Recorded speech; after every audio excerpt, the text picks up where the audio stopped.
Hi, if you're watching this message right now, it means that you're about to watch between episodes 1 and 23 of my show, Conversations with Atul.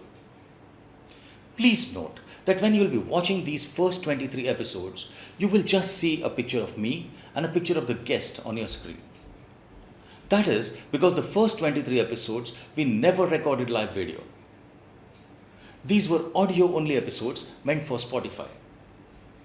So what happened was, when I shifted my show to YouTube and started recording video, I felt that my audience should also listen to these first fantastic 23 episodes with some amazing people, great anecdotes, inspiring lives. Like Mukhtar Bhai, who runs a carom club in Thane for the last 35 years.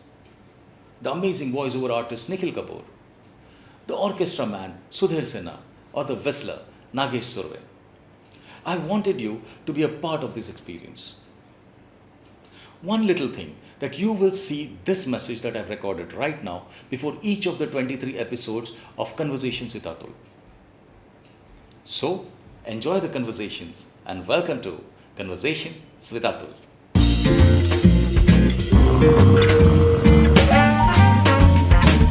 Conversations with Atul. As a 21-year-old, she travelled all alone to Kashmir in the middle of the conflict. She has cycled from Mumbai to Goa and through half of France all by herself. She has been to 72 countries on budgets most of us would travel to 10. She's an engineer, an MBA, a wife, a daughter and a mother, but I feel that the only title that really befits this backpacking dynamo is that of a modern-day gypsy. Please welcome Bharathi Rajaram, whose stories of wanderlust we can only envy. Hi, I'm Atul Taishede and welcome to my show, Conversations with Atul.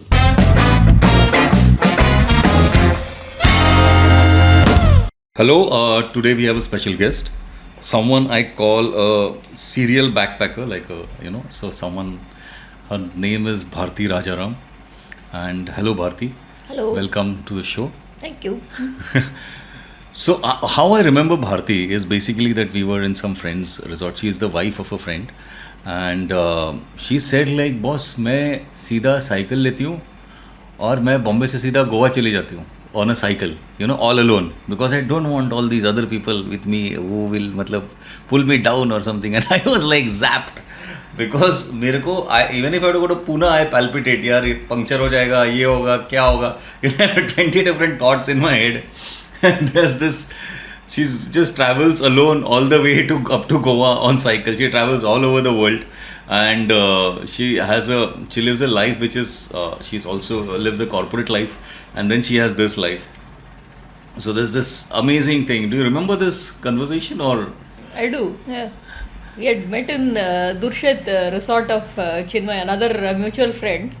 And Chinmay is, of course, a great fan of my corporate adventure existence.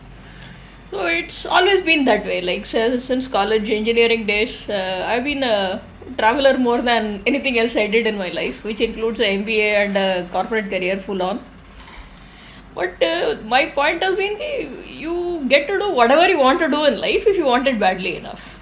So that's the long and short of it. Yeah. अगर कुछ नहीं मिला life में, it means you didn't want it badly enough or you didn't slog butt for it. That's it. Nothing more and nothing less. Right. So we'll come to your travels, like all your travel stories. But what I believe, how I generally start my show is with, I believe all of us are migrants. That all of us have come from somewhere and reached somewhere. Like I have reached in Thana, and there is a generation behind which came from Konkan and all that. So you have somehow landed up in Bombay now. So what is the backstory? Where are your parents or your grandparents from? And what are those stories that you have ended up here? So give me a nice detailed journey of how you ended up here. Okay. I was born and brought up in Chennai, and classic lower middle class family upbringing, which prized education big time. And as it happened, we lived right next to IIT Madras, and the campus was beautiful. And there was a line in IIT prospectus which inspired me a lot. It said, education in a state other than one's own is education in itself. And I loved the freedom the people had in that hostel, and residential hostel life was a tremendous appeal. I was good at academics, I was good at extracurricular activities. So the logical thought those days was either an engineer or a medico. I couldn't stand the biology dissections, so I leaned towards engineering, and I leaned towards outside state education. So finally cracked Birla Institute of Technology in Ranchi and landed up there as a 16-year-old. It was exactly 1600 kilometers away from home. So we'll come to this. I mean, what I mean is that where are your parents from? What they've always been there, or your they've grandfather? always been from Tamil Nadu, and my father was first gen immigrant to Chennai. My father was from Kadalur, and my mother was from a town called Viluppuram, about 3 hours from Chennai. And they were first generation migrants to Chennai. Okay. And dad had a job with the forest department. He was working there, and both of us. I have an elder brother who's 5 years my senior.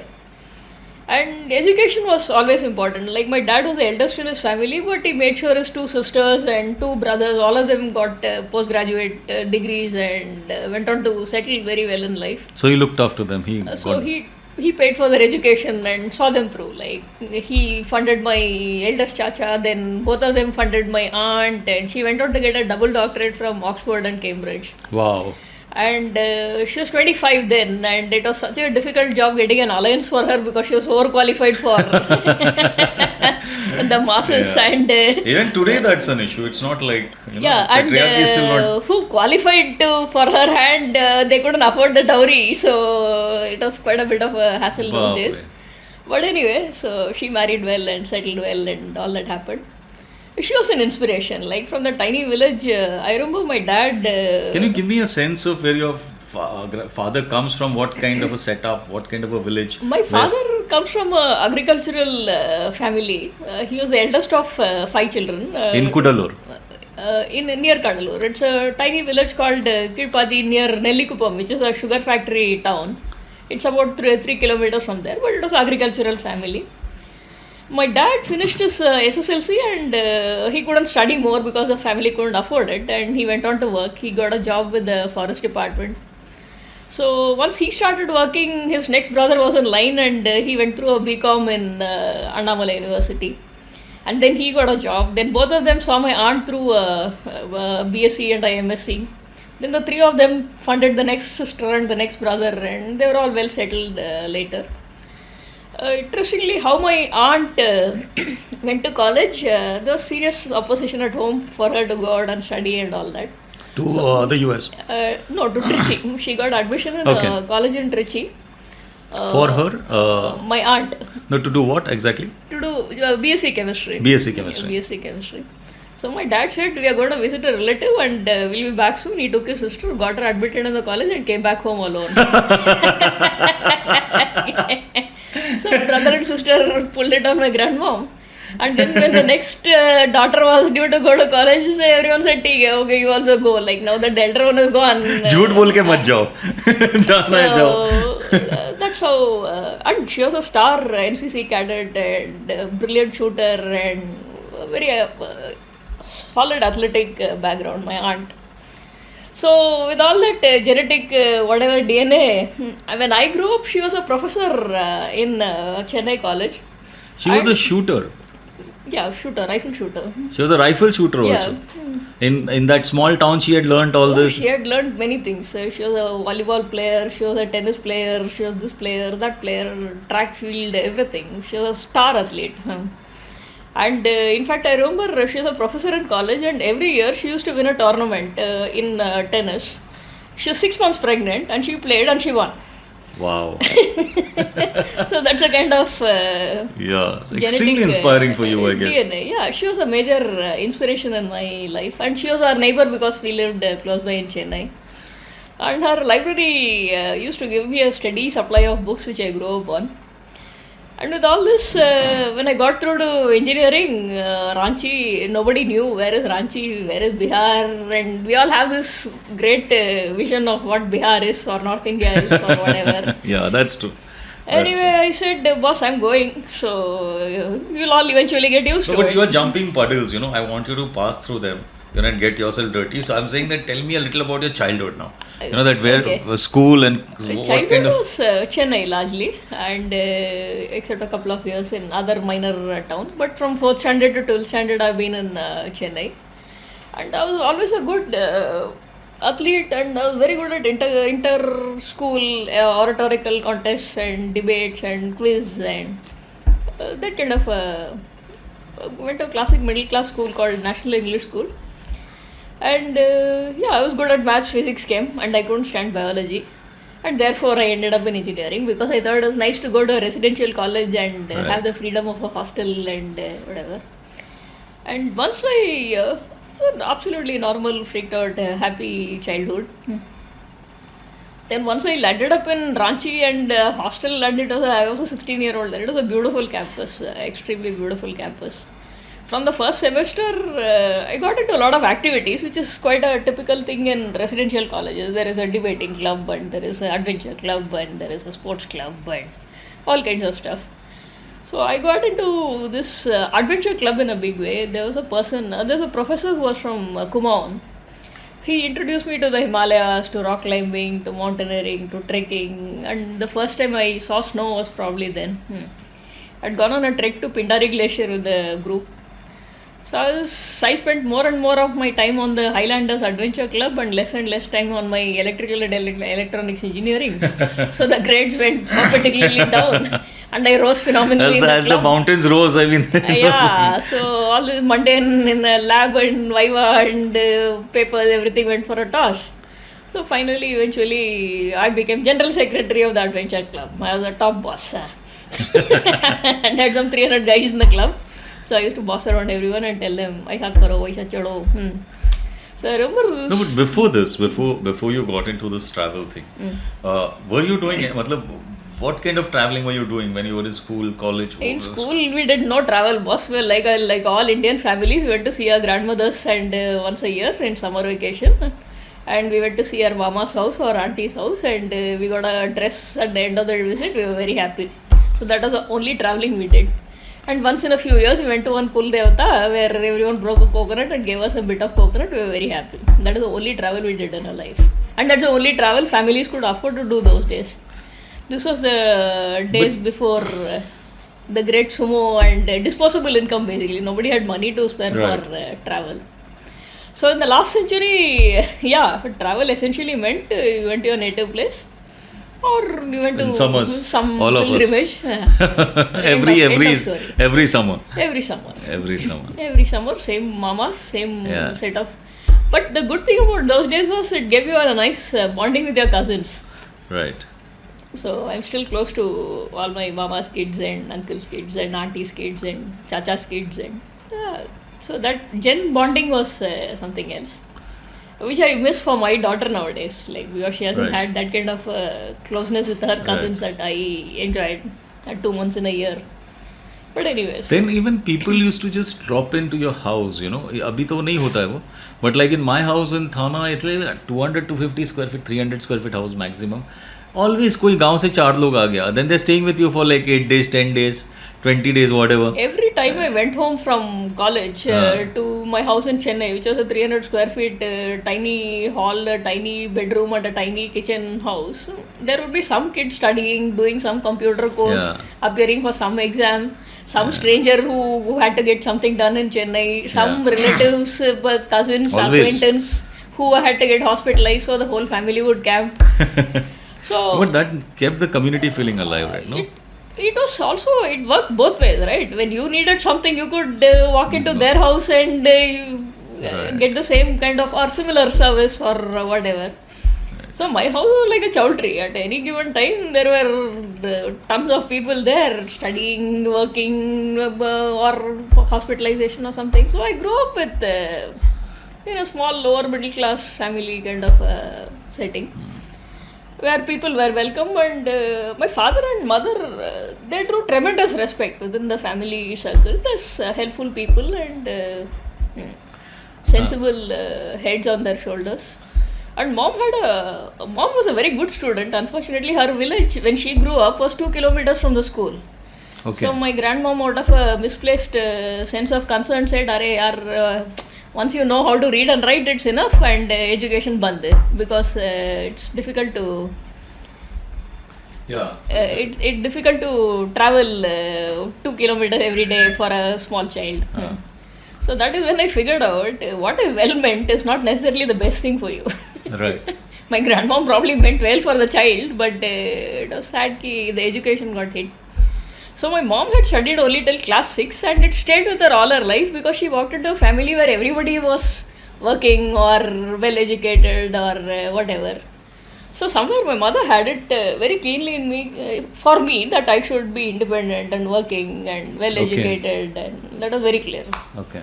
Though she grew up in a village and didn't have a formal education herself, she was very clear ki, what I suffered or I went through, I don't want my kid to get through. So in fact, when I got through engineering in Ranchi, my mom said, let her go, man. But was there any opposition to that? I mean, Yeah, but nobody knows what Ranchi went. That what Bihar, everyone has one Image of Bihar, crazy yeah, image they- of Bihar, and 16-year-old and a girl. So a lot of whatever. But then eventually the family said, let her go. Whatever happens, we'll face it. but nothing happened. I mean, you became just. Nothing happened. I became engineer. I graduated with a first class degree, so to speak. God knows how I got it. So, and in college, of course, it was more of trekking, traveling. And the good thing about a residential college was you had friends all over the country. Any state you went to, you could land up at somebody's house and find people and enjoy. So you just had to pile on with them, and they would feed you dinner and breakfast and give you a couch to sleep. And the auntie was kind, they would give you a packed lunch too. So all you had to do was borrow their cycle and roam around the whole town and come back in the evening. So it was a great way to travel and experience the country. So I covered quite a bit of East India and East and that part of the country. It was a beautiful experience at that age. At 17, I was seeing a Bihar or a Orissa or a Assam or a Meghalaya. Wow. In a way. Wow. Many adults don't get to see it that way, and it was quite interesting and completely broke travel. Like you got 2 rupees in your jab, is like you can live by for another year, a day or two kind of situation. Yeah. So a lot of interesting travel experiences, and then I said, okay, at the end of 4 years, what do I do now? I don't want But to go this, to work. I'll just come back to this. I'm saying that there's something that about you said when we're generally chatting about your dad's wanderlust. You know, that your dad had it in him to. My father, he had a serious case of wanderlust, but of course he had never had the money to actually engage in it. So he was working in the forest department, and once he had a stint in the chief conservator's office. And they used to have some amazing books, like coffee table books on Amazon and mammals and reptiles, and those books used to come home. So one day I and dad were reading a book on Amazon. I told him, like, someday I'll take you to see Amazon. Oh, I was a kid. I was in class 7 or class 8. you said that to him. I told him, someday I'll take you to see Grand Canyon, Niagara Falls and Amazon. And I kept my promise. Wow. So we had that in... And what was that experience like for him when he went to see the Amazon? I mean, do you have any memories of that? Oh, I have very vivid memories of, forget the Amazon, the consulate reception. I took my dad to the Brazil consulate in Bombay. I said, this is my father's bucket list to go to Amazon. And it's his 75th birthday, and I booked out this trip in Manaus. And please give us a visa. The whole consulate stood up, and they were so happy. They had a solid chat with him, and he told them about how the Amazon is so big, and all his Reader's Digest knowledge of Amazon, and how much it pushes the water out, and why they called it Amazon. And it was the most beautiful consular interaction I've seen, and I've traveled a lot. I've been to some 70 odd countries. That interaction of a consular staff with my father, because he was going to Brazil for his 75th birthday and a daughter was taking him, really memorable, heartwarming, soul-moving experience for me. So we did Grand Canyon and we did Niagara Falls and we did all that. We went about 20 countries later. Together? Together. I took him to China, I took him to Thailand, Singapore. So he enjoyed it, US. Europe, a big holiday in Europe with the kid. So the three of us went and we had a jolly good time and came back. So yeah, dad had it and I kept that promise. I told him कि कभी मैं तेरे को दिखाएगा Amazon, Grand Canyon and Niagara Falls, and I kept it. So that's how life goes, and he helped me achieve my dreams and I helped him achieve his dreams, and it was a beautiful journey. Both of us were happy. So What are you? Sorry, please continue. So that's about dad and his wanderlust. In fact, how it triggered off was a very interesting thing. My mother in 2008, she wanted to go to Varanasi and she had been wanting to go for many years. And somehow something was not fitting in, and finally 2008, my daughter was a year and a half. I told her, okay, I got a long weekend. You people come to Bombay. We'll go to Delhi, meet some relatives, and then fly to Varanasi and then fly back to Bombay. So that was the plan. All well, we all boarded Bombay, Delhi, Rajdhani at 5 in the evening. Sanju was very happy, grandparents were very happy, mom had a nice dinner. Sab hua, so gaya. At 4 o'clock in the morning, she died of a cardiac arrest Oh, on the train. oh God. So it was terrible. Like it was a torrid 18 hours of police and bureaucracy and hospital and this and that and air cargo, and finally that evening I flew her out of Delhi with the airway bill saying mortal remains. So then I realized कि boss, life में वक्त गुजरता है, nothing waits, nothing would wait forever for you to find a long weekend to take your mom to Varanasi, right? Wow, Things will pass when they will pass. Then no matter how much you lament and weep, it's not going to get anyone anywhere. So I always took time out for the seniors in my family. I took them out on foreign trips. Guma ke laya. Give them 2 weeks, 3 weeks of your time. And they'll bless you forever. They'll talk about it forever. Because nobody does it for them. Children might say, okay, go with Thomas Cook. But Thomas Cook is not you taking care of them, right? So that I've always, after mom died in 2008, I've always taken care of the family, seniors, and my dad traveling and fulfilling their travel dreams. And so it's been there. And my mother-in-law, I took her out to Europe. She was so thrilled. She was very unwell at that time, but pura wheelchair mein ghuma ke kaise bhi, like, we managed, and we had a nice trip to Bali, we had a nice trip to Dubai. So those are the kind of memories elders look for. I mean, I can tell them that I'll pay $1 lakh to Thomas Cook and you go with them. But kya karega? What will they manage with the Thomas Cook who's running them through 18 countries in 12 days? So subah se sham tak bus mein baitho, he'll run you around Europe like a bull in a ring. That's not how it works. So I took the time out for all the seniors and many trips. I took the whole family out. It's been a good, happy life. In the middle of all this, engineering happened, MBA happened, corporate happened, marriage happened, maternity happened. But still, the travel stayed. If you want to take care of something, you'll take care of it and you'll make sure you find the time for it. So that's how it is. What are your memories of this? You talked about this conservatory where there were a lot of books, right? Where, when My your father, it's a chief conservator of forest office. It's a forest department's top job in the state.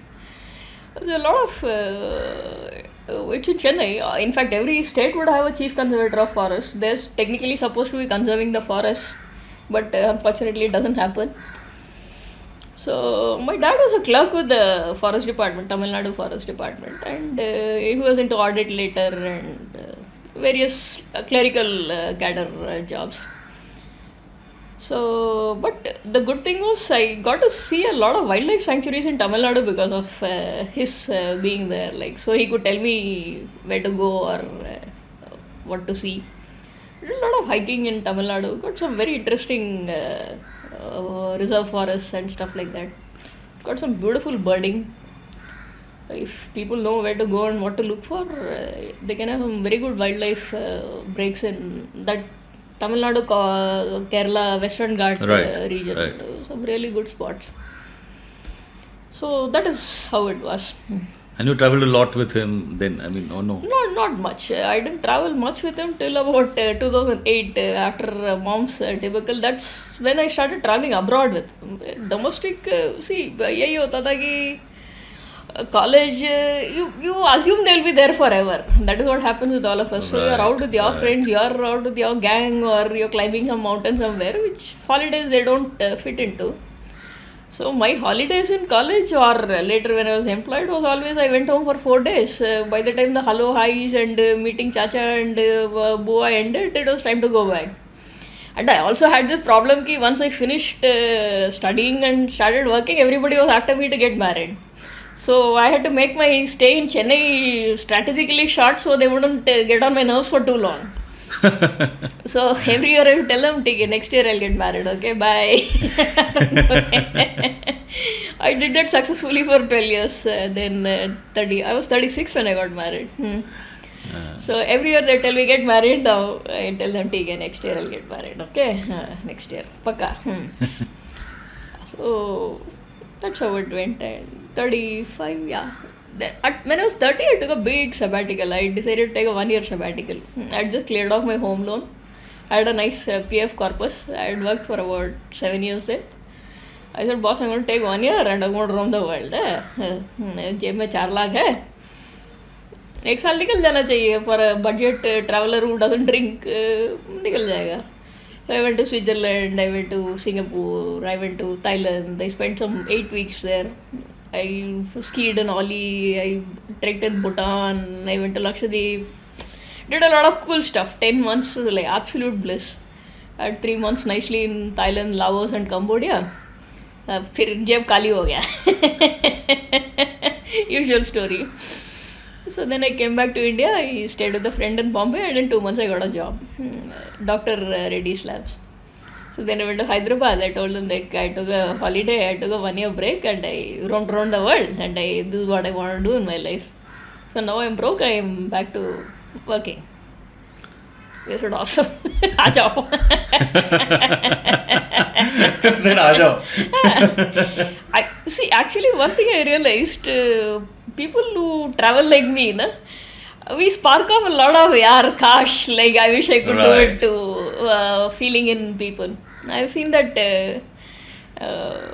it's quite true. A lot of people wish they could travel like me, and for whatever reasons they either lack the ability to execute it or whatever. वो बात अलग है, but the desire is there. Like I wish I could, kind of a thing. Yeah, so, everybody's a wannabe traveler now.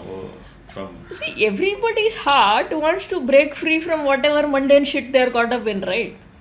Whether it is a PowerPoint presentation or a sales review meeting or Bandi Bartan in the house sink or everybody who loves it. Or husband and wife and kids or whatever. Anything. Nobody really loves wrestling with the maid servant or wrestling with the stupid boss or making a review presentation. Nobody enjoys it. So it is in man's nature to be free from all this shit and go out and do something really nice.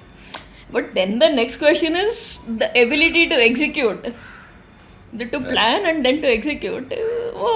उधर बहुत wicket गिर जाता है. Everybody dreams, like everybody would like to go to Europe, spend 2 months there. But how you plan for it, how you save for it, how you find the resources for it, how you find the time to plan it out, execute it. That is where people don't get through to the next stages of realizing what they want to do. It's true for everything in life, not just travel. So once people figure out कि ये मेरा dream है, इसके लिए ये भी CD लगेगा, I have to plan it and then I have to execute it, right?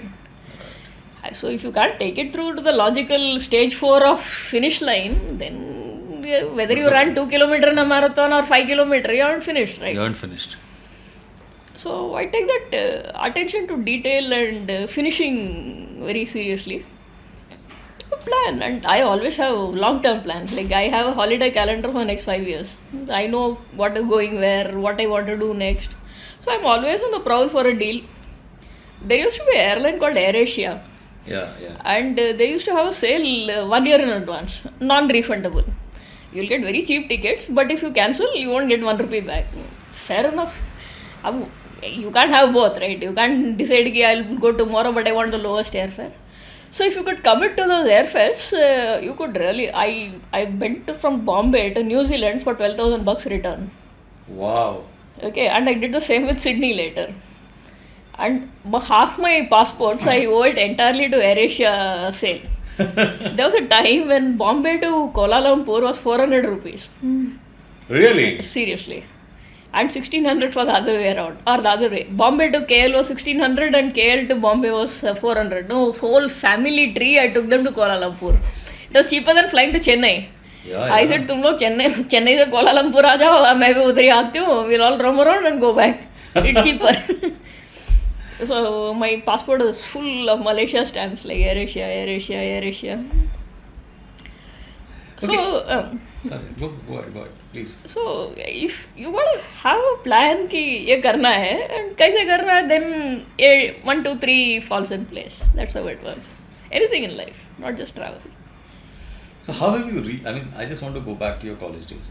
When you were in bits, Arachi, right?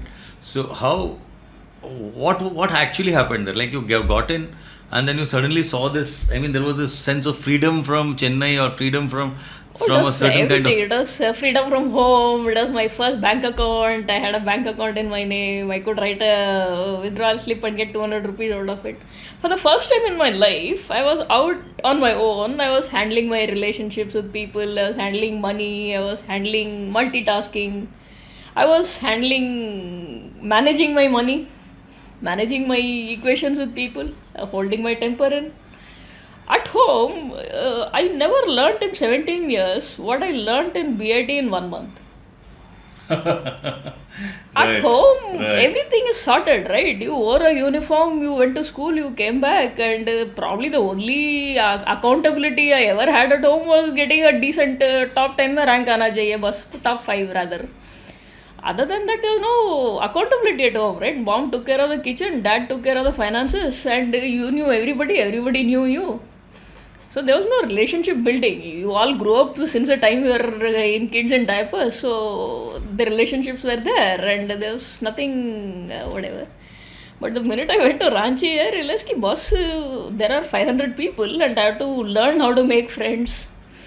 Learn how to manage. Nobody owes you anything, they are not like parents, there's nothing. And you starting from ground zero, right? They are not your cousins, they are not your family, there is nobody to arbitrate. There is no adult figure which will say, okay, this is right and this is wrong. So you have to make your choices, you have to choose your friends, you have to manage your money. So BIT classic होता था. पहले महीने में 15 दिन everybody flush, okay? घर से DD आया, party chole bhature खाओ, मसाला डोसा खाओ. अगला 15 दिन कंगाली, चाय के लिए पैसा नहीं है. So at the end of the 6 months was always a classic, no money to pay mess bill, so you can't get your hall ticket. So you learn to cull people out of that entire spectrum and who were your friends, and there are a lot of hobbies. And of course, the first semester I saw that electrical lab, which was more antique than even Michael Faraday probably would have been. I lost all interest in engineering. Oh. I said, if this is engineering, like I'm not interested, boss, it's stupid ammeter and voltmeter and rheostat is not electrical engineering, or at least not what I think of it. Some shit, this is anyway, now that I've come here, I have to get a degree and get out.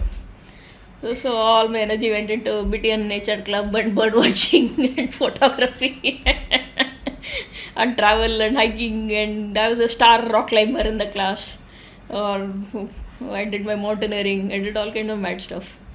So at the end of 4 years, of course, you realize that, what next? You got a passport in a few months, what will you go home and tell dad? I did nothing. So I said, aisa nahi chalega. So, can't go. Engineering nahi karna hai, bakwas. At least ABI looks like more money for whatever it's worth. So cat diya, IMA, CL, FMS, all calls came. It's so funny how things work out. I में पूछा, where do you see yourself 25 years down the line? I said, I don't know where I 5 years down the line. You said that? I told him. Yeah, of course. Was when I was 16, I wanted to be an engineer. Okay. At 17, I don't want to be an engineer. Yeah. What am I supposed to tell you what I want to be at 25? Yeah. At my age, 21. Yeah. So मैं उसको सुना दिया. End of IMA story. No, they should have taken you. I mean, this is the kind of person I would take. Because that is, I mean, there's clarity, no, in thought. I find this as clarity in thought rather than saying, 5 saal mein I'll be like, you know. I mean, I told him, I could have given you all the straight answers. I could have told you I want to be a CEO of a Fortune 500 company. Is that what you want to hear? Yeah. No, right? Right. So, anyway, I told them that. But they expect these kind of, it's like Miss Universe answers they expect. Everybody expects in these interviews. They expect Miss Universe answers. Anyway, the good thing that came out of not getting IIM Ahmedabad was that FMS was much cheaper. Yeah. FMS में 600 रुपए में I could pass out and I got pretty much the same job the IMA guys got. वैसा ही होता है. Even JB is like that. No, these are two. I think both these institutes are very cheap. Everywhere else it's very expensive. I paid $600 a semester for FMS Delhi University and they were the best return on investment. Nobody troubled us to study. We all had a jolly good time roaming around in Delhi. And I did my summer training with SR and they gave me a pre-placement offer. I said, वाह और क्या चाहिए second year और पढ़ाई बंद more roaming around. So you just opted out of the placement process? No, I didn't opt out of the placement process. I got O&M in this one in campus, and of course I had a SR PPO. SR wanted me to join their global commodities trading division, which I thought like बाहर जाने को मौका मिलेगा. So I signed up with global commodity trading in SR. So very nice. I came to Bombay and Bombay was very happy because I was seeing Maharashtra for the first time. So a lot of Maharashtra, trekking the Sahyadris and Goa and all that roaming around for almost 6 years. I had a 2-year stint in Hazira in Surat. So I ended up seeing East India, North India, West India. Then it was good fun. So 6 years I was Goa with SR and everyone knew me as a traveler. So I used to write columns for whatever aim. And I was the envy of the local gang because every long weekend I used to go to Bombay Central bus stand. वो track the Sahyadris का एक किताब होता था हरीश कपाड़िया का. बराबर. सो जहाँ का भी बस जा रहा है उसमें जगह है चढ़ के बैठ जाने का. सो go to Sudhagad, you go to Pali, one day you'll be in Kopoli, one day you'll be in Dabol. Like, so I roamed around whole of Maharashtra like nobody's business. Even Shivaji wouldn't have seen as many forts as I have. Wow. A lot of trekking and beautiful treks. Like Sahyadri forts are in the monsoons are. Yeah. Maharashtra in the monsoons, yeah. Beautiful. Lot of trekking. So every month I had 2 treks. So I remember once I was going to Pune and the bus stopped in Kopoli because there was a breakdown. Then I got down, I said, इधर तो Pali चले जाते हैं. I went to Pali. From Pali I went to Sudhagad. I came back and Saturday evening I was home. So that's a kind of travel, like footloose and fancy free, absolute happy existence. In college I had done a lot of cycling, long distance cycling, like Ranchi, Jamshedpur, and I was Adventure Club secretary. So I had 10 guys and Bharathi. We decided one day we'll cycle from Ranchi to Jamshedpur. It is about 140 kilometers, but it's a plateau, so it keeps going up and down. Very well, so we all cycled there. And next day we said, chalo, we'll all cycle back. So 5 guys said, हमारी बस की बात नहीं है. We go back in the bus with our cycles on top. I scolded them, क्या लड़के लोग, Westrels, useless, nalaks. So I came back cycling. So that's a kind of... Alone? No, I came back with 5 guys who still had it in them to cycle back. So 5 guys were in the bus and 5 guys and Bharati came cycling back. So I saw that was kind of a wildcat reputation I had in college. It was a formidable trekking and stamina, general lunatic. So that's the long and short of it. Had a nice lunatic reputation in college, and it continued in MBA. One day we had gone to see Roja, the picture Roja. I said, यार वो picture देख के I said, यार मेरे को कश्मीर जाना है, आज रात को मैं कश्मीर जाएगा. So my whole class said, are you mad? Like it was 93, I distinctly remember. I said, अरे वो सब नहीं मालूम, मेरे को कश्मीर जाना है means जाना है. Very well. So I went and told my landlady, I used to live in Delhi as a paying guest, Barsati, one room. Yeah. So I said, enough of the nonsense girls hostel, I won't step inside one anymore in my life. So I had one cute little room and I lived there happily on the first floor and the landlords were downstairs. Where were you living? Delhi, Shakti Nagar. Shakti Nagar. I said, hostel मेरे को नहीं जमता, I don't like this girls hostels. So very well. I told auntie मेरे को 500 रुपये देना, अगला महीना DD आएगा तो I'll give it to you. She said ठीक है 500 रुपये दे देगा, but कहाँ जा रहा है तू? I said मैं कश्मीर जा रही हूँ. She started crying. She said अरे यार कल राजाराम साहब आके पूछेंगे मेरी बेटी का है, मैं क्या जवाब दूँ उसको? I said उसको बोलो ऐसा लड़की पैदा किया तूने. पैदा लेके चली गई. Poor auntie, she packed dinner and she packed whatever she could find and sent me. मेरा क्लासमेट बाइक ले गया, छोड़ा मेरे को रेलवे स्टेशन. ठीक है, शायद रास्ता में क्या आता है, पठानकोट आता है. Very good. This is when you were in FMS. Yeah. So रास्ता में पठानकोट आता है. ठीक है, no been to Dalhousie and Dharamshala, वो भी घूम के आता हूँ. So I went around Dalhousie and Dharamshala. And those days there used to be a provision called you could take a stop when you're traveling long distance. For every 200 kilometers, you are allowed a stop on a long distance journey. You could just get out of the train and... You just had to get it endorsed. It was called a break journey endorsement those days. Now they don't have it. So you just get it endorsed कि break journey BJ करके sign करेगा and you could travel on the same ticket next day. So very well. So Pathankot में next day ठीक है, and there was a railway station waiting room. It cost some 8 rupees or something. मस्त सो गया. Morning the train came at 4 o'clock. Got into the train. There were a lot of Faujis in the train. So we all reached Jammu and said that Srinagar जाना है. And उधर वो rugby crowd जैसा like crowd at the bus stand, everyone trying to jostle for tickets. So the one Fauji fellow told me, तू मेरा luggage संभाल, मैं घुस के ticket निकालेगा. I said okay. So I guarded the luggage and he got it to the melee and came out with the tickets very well. So we all sat in the Srinagar bus. Long journey है, सुबह से शाम तक जाता है बस. जम्मू से श्रीनगर. जम्मू से श्रीनगर चढ़ के बैठ गया बस में. I had a window seat. And मेरा बाजू में एक लड़का बैठा था, उसको he was feeling pukish, so he wanted the window. I just moved. The minute I moved, next minute Holi का टाइम था, और पच करके one water balloon hit him on the head. And the whole bus noticed it because I had been sitting there all along. And बेचा एक minute छूट गया, ठोक ले water balloon exploded on him, पूरा कलर ले बुरा हाल. So whole bus started laughing. Then they said आप कहाँ जा रहे हो? I said मैं श्रीनगर जा रहा हूँ.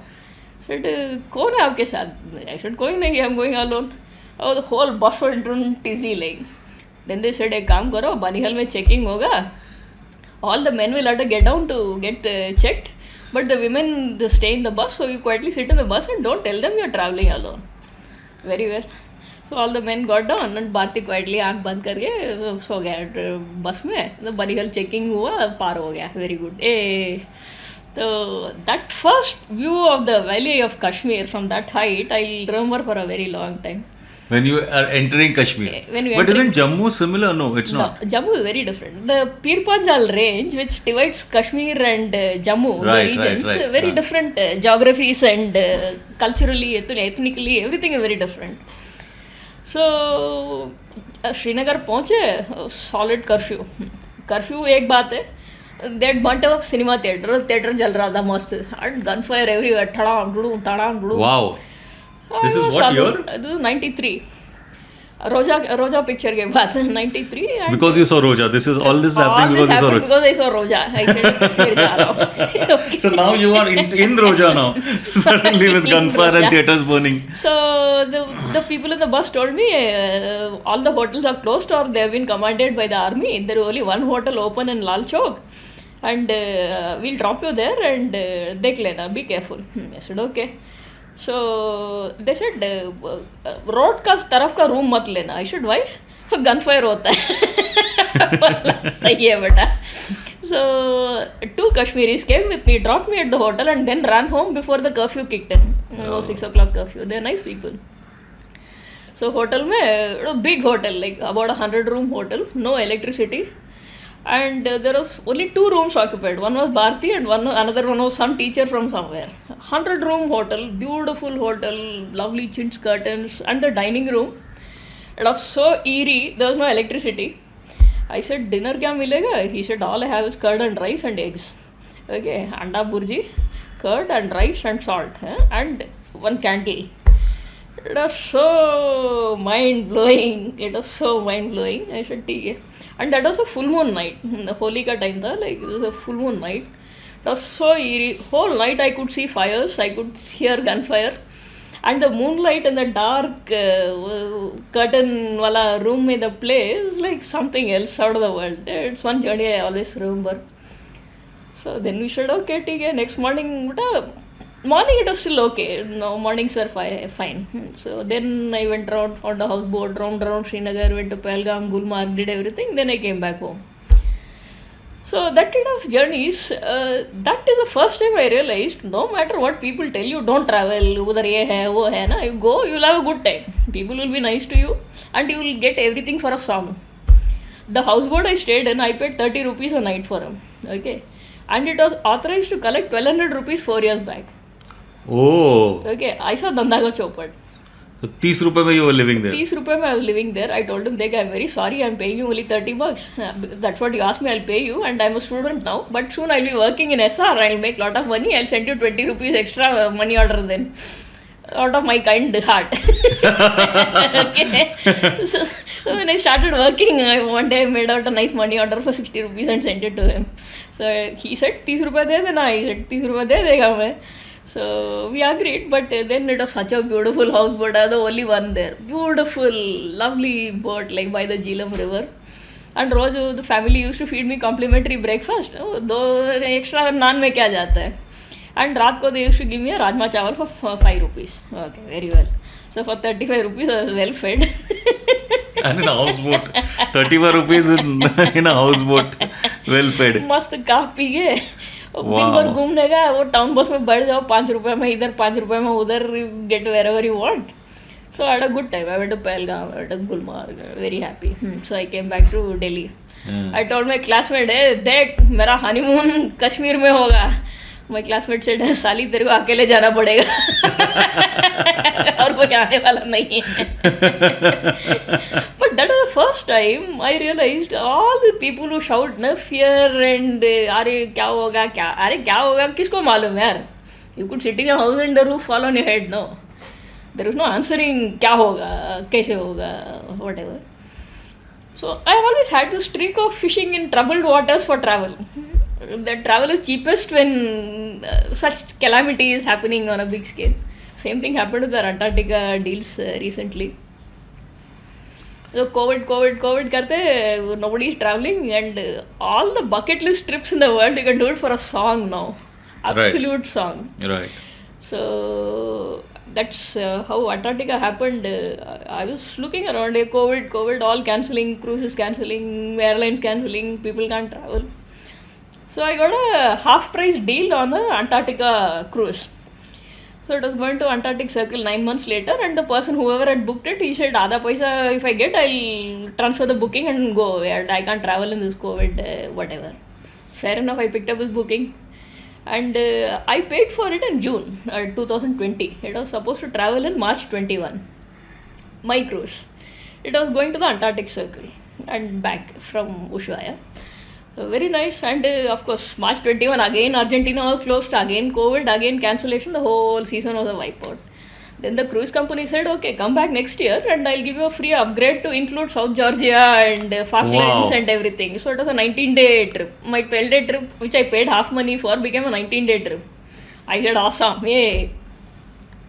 So Feb 22, I'm supposed to sail. And then I said, yaar, I said lottery मेरे को लग गई. Then I told Ketan, तुम भी जाके आ जा. You'll never do it again in your life. Ketan is your husband. Ketan is my husband. I told him, you better do it now because you'll never be able to afford it again in the next 10 years. And after 10 years, you won't be able to travel there anyway. So he said, okay. So I booked him his cruise ship also. He sailed yesterday, in fact, from Antarctica. And since August, both lafda. We had a lot of cruises cancelled, and Omicron came, and visas got rejected, and falana digana, a lot of airline cancellations, complete mess. And people landed in Buenos Aires, and then the ship got 6 people with COVID, they couldn't sail. Or some people were at the pier and they did a last minute rapid antigen test and they were denied boarding. Solid magajmari. But in the midst of all this, we clung on. We said we'll cling on with our bookings, and worst case, what if not this year, we'll go next year, but this half price won't come again. And that is thousands and thousands of dollars. So, and my ship in Feb 22, again it got cancelled because a lot of people couldn't travel from many countries. Like Japan, Australia, China, Singapore, all of them are travel band, and Europe, UK had a lot of travel restrictions for people coming back from Argentina. So the Brits couldn't travel. So then the ships were all half empty. They couldn't sail ships all the way to Antarctica and have half occupancy. So they consolidated voyages. Then I ended up with a better voyage for 23 days, which included Antarctica Circle, the Antarctic Circle, and South Georgia, and Falklands, and Deception Island, and you name it, everything was in that. Wow. I said, oh, lottery lagi to aisa. But from 12 it became 19, and from 19 it became 23. And for the 12 also I paid half money, okay? Yeah, so half money for 12. my half money 12-day deal became a 19-day deal, became a 23-day deal. It gave me South Georgia, Antarctic Circle, and circle crossing is a big thing in Antarctica. You can go to Antarctica because the peninsula pokes a lot up and everybody skims the northern end and runs off. But Antarctic Circle, to go further south, it's like another 800 kilometer of ice sailing. It's like a serious lottery. So I said, ठीक है, अब Antarctic Circle भी आ गया, ए भगवान. So वही चल रहा है. My cruise is scheduled for Feb 22. Okay, सही है. So Ketan sailed yesterday, so we clung through everything. We said that जो होगा देखा जाएगा. We'll just keep live one day at a time, like. And Omicron came, and Brazil rejected his tourist visa. Brazil said we are not letting tourists enter from cruise ships now. Pura chopat, all flight tickets went for a toss, and they had to get him evacuated via Madrid or Miami or something else. So crazy airfare. It's a lot of stress and a lot of uncertainty and everything, but if you say, ki, boss, I'll sail my ship in this storm, then the rewards are magnificent. Yeah. Like, same with Svalbard, which I got a deal for $1,000, 1,200 euros. It is usually, I've never seen it for less than $7,000. Oh, really? Because people can't enter Norway. How will they cruise to Svalbard? So the ones who are willing to take a bet and say कि ठीक है मैं $1,000 डालता हूँ देखेंगे. So the kind of travelers who are willing to do that now are having a jolly good time. Wow. But yes, there is a lot of stress. Your flight could get cancelled. You could test COVID positive. Tons of things could go wrong. But if you can take a chance on all that, it's a brilliant try. So your learning comes from there. I kept doing it all my life. Like Iran, it's one of the finest countries I've traveled to. Everyone thinks every Iranian is a terrorist and waiting to shoot everyone and throw things up. Yeah. It's an amazing country. The culture, the cuisine, the people, the warmth, the hospitality, the architecture, the landscape, everything. And the crossroads geography. Iran is probably in my top 3 out of the 72 countries I've been to. And you talk to an average character, the way they talk about Muslims and terrorists and Iranians, I'm like, what's wrong with you buggers? Like, get your funda straight, man. Go to Iran, look at them and then come back and have an opinion. Yeah. So nowadays it's all on WhatsApp. Now WhatsApp decides what your opinion is of the world. That's the problem right now. And the more idiotic you are and the less well informed you are and the more bigoted you are, the louder you are. And that is the rule of social media. Right. Like, उधर हिजाब पहनना पड़ता है. अरे हिजाब तो बहुत लोग पहनते हैं यार. I can't enter a Gurudwara in Delhi without wearing a hijab. Right. I had to cover my head. What's a great shake? You cover your head, no? Just wear a hoodie and put your head up. And in fact, in a lot of desert countries and cold climates, I would cover my head anyway. Or wear long sleeve clothes anyway. Or wear long trousers anyway. What's a great ruckus about? अरे उधर हिजाब mandatory है. अरे boss तू राजस्थान जा, लोग घूंघट पहनते हैं. और यूपी जाओ, लोग पल्लू लेंगे सिर पे. और you enter Gurudwara Bangla Sahib, you cover your head. बराबर. So if you can't handle those cultural differences and you think you are God's gift to mankind, you got a problem. And you think in India women can wear anything anywhere? No. Yeah. In fact, they are much better off in Iran, where there is a lot of respect for women, contrary to what I see in India. Another interesting aspect, out of all the countries I've traveled in, India is the toughest for a single woman. Oh, really? Seriously. You mean that out of the 72 countries that you traveled in, India is the why toughest. would you say that? Well, like, can you give Everything. examples of this? The inherent वो छेड़छाड़ DNA तो अलग ही है. And second is any woman who's alone is asking for it. Is another popular notion. Asking for what? Like, I don't have to take your permission to roam anywhere or travel anywhere or whatever. But India doesn't get it right on single women safety at all. In fact, I've cycled quite a bit internationally. Like I did the Pamir Highway, which is goes from Tajikistan to Kyrgyzstan. It's the Pamir Highway of old, the Silk Route. It's a 800-kilometer cycling route in the Pamir Mountains. It's one of the world's finest cycling you can do. And there I met a lot of international cyclists, and India gets such bad press, like it's not funny. It's considered so unsafe for women. It was sad. It was really, and I can empathize. I cycled in India. I've done Bombay, Goa. I've done Goa, Mangalore. I've done Mangalore, Trivandrum. Mangalore, Trivandrum. Yeah, I've done cycled. So I can tell you what the extent of harassment can be, how ridiculous it can get, how absurd attitudes can get. Okay, so and not just from men, even the women. I there wonder who told you to come cycling, like, or who told you to travel alone, or who told you to wear a lycra shorts, or who told you to.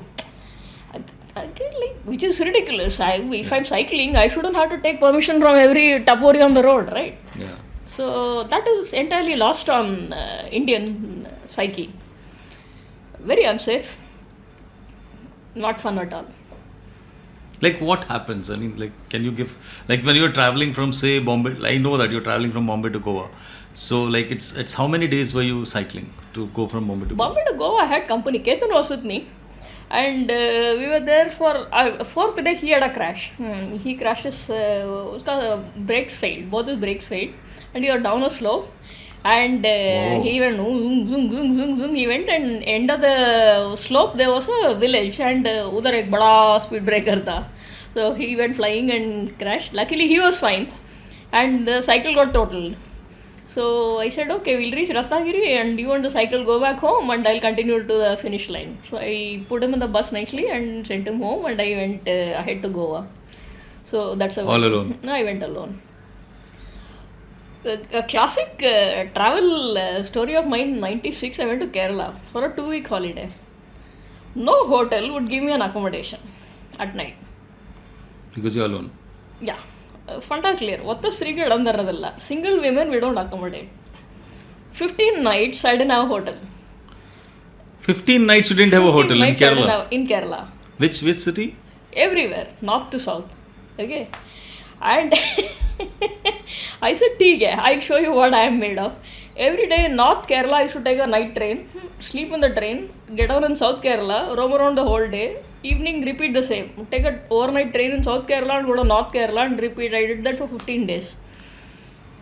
Okay, I said, wow. I said, let me see who the hell is stopping me, man. Like, I've come to see Kerala, I'll bloody well see it. Okay, so you can't stop me. You're not stopping me. You were stupid hotel owner. Oh my God, this is bizarre. Me. It was so bizarre. This is Kottayam, amazing. I got a railway Bizarre is the wrong station. word. And at that time, I was employed. I was working in SR, I had a visiting card, and money was not an issue, nothing. And still, like, like complete, absolute, no two ways about it. In Kottayam railway station, I walked into the station and they had retiring rooms. I told the station master, "Okay, I said, hey, and I can't get a hotel. Can you let me stay for a night?" He said, "Okay." And he disappeared for 2 minutes. He came back and said, "Okay, you can stay." Okay, I got the retiring room. 5 minutes later, a whole posse of policemen land up. Who are you? Where are you? What are you doing? I said, my parents live in Chennai and I work in Bombay and I'm whatever deputy manager with SR and this is my card and this is my whatever entire horoscope. He said, if your parents are living in Bombay, in Chennai, why are you working in Bombay? I said, half your country is sitting in Gulf, okay? And you want to know why I went from Chennai to Bombay? You told them that half your country is sitting in Gulf. I said half your state is Half your sitting in state of Gulf and Kerala is making sitting a in- living. And you want to know why I went from Chennai to Bombay? What nonsense. So finally they figured out कि यार ये तो इससे बात ही नहीं हो सकता है. Finally they said इव LTT अल्लाह కొంచెం eccentric అవడలా. She's not from LTT, she's just eccentric, that's all, and they went away. Yeah, because I thought you were from the, because हाँ ये क्या 5 साल का है ये around 96. yeah when the LTT was also Whatever. peaking actually. So lunatics like so that state like hilarious, completely hilarious. But I stayed there. I said, "Boy, I'll come. I'll come to see it. I'll see it, man." Like, Wow, man, that story is. तेरा चाचा नहीं रोकेगा मेरे को types like.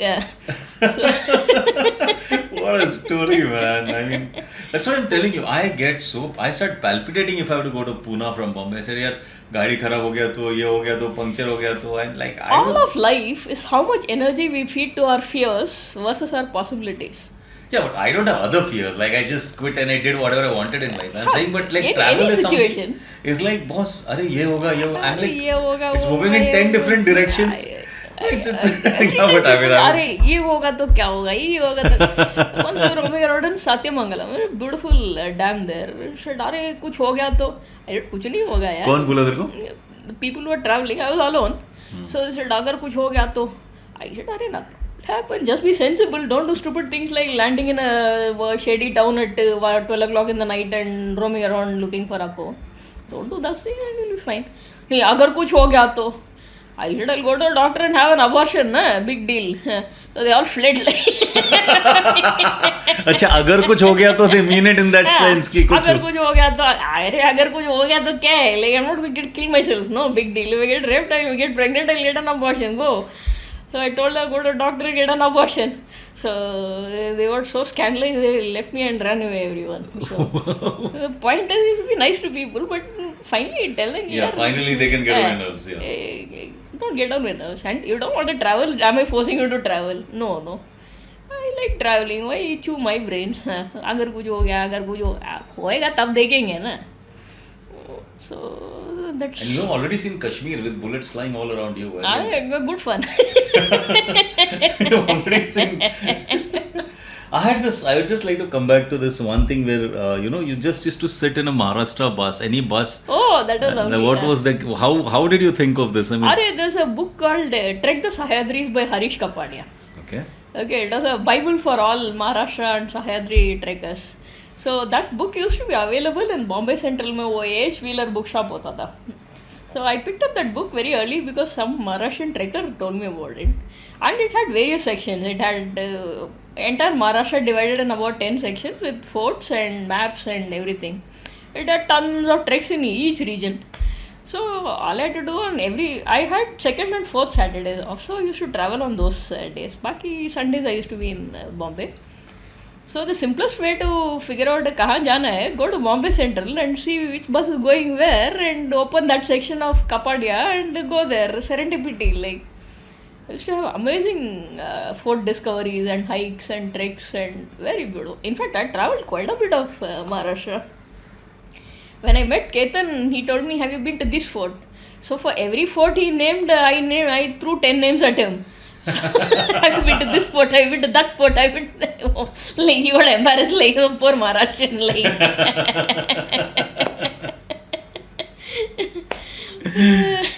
In fact, my first outing with Ketan was a trek to Harishandragarh.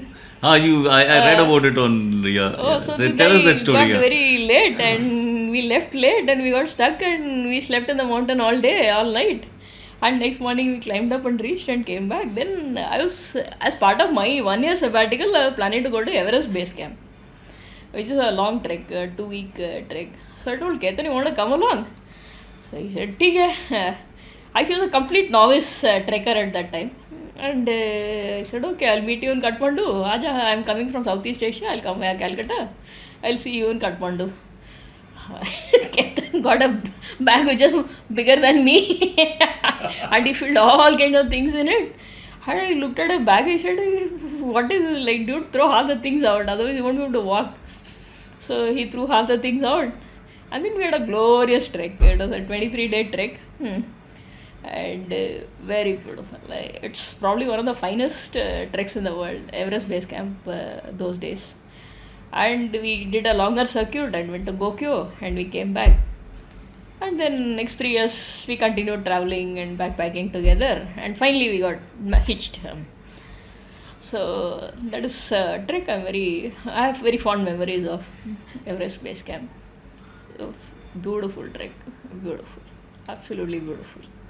So let's get back to, I mean, I'm just trying to go in a timeline also, and you can jump however you want, because it's very interesting. So I'm saying that, like when you were in, now what about FMS? Now you're in FMS, and you're saying, boss, अभी तो कर लिया, अभी कुछ तो ये नहीं जम रहा है इंजीनियरिंग, तो मैं अभी MBA कर रही हूँ, तो MBA किया, और इधर क्या हुआ? अरे MBA was even more hilarious. At least engineering was something precise, like physics behaved in a certain predictable way and maths did something in a predictable way. And then I listened to all this marketing lectures and marketing research questionnaires. I said, ये तो और बकवास है यार, engineering was better than this nonsense. Of course, I went through all this market research and whatever marketing gyan they gave us and the 4 P's of marketing and all that blah and blue and everything. Yeah, gyan. All the marketing gyan I got in 1 year. I joined SR for a summer training project, and I was in the fertilizers division trying to figure out how fertilizers and everything works. One day I got the bright idea. I wanted statistics on largely how does fertilizers imports happen into India, from where and what and whatever. So I decided, okay, I'll make one lovely questionnaire. I'll send it to all the great people in the world and they'll all reply to me. So I sent a questionnaire, a 6-page questionnaire. I faxed it to no less a person than the SABIC head of marketing.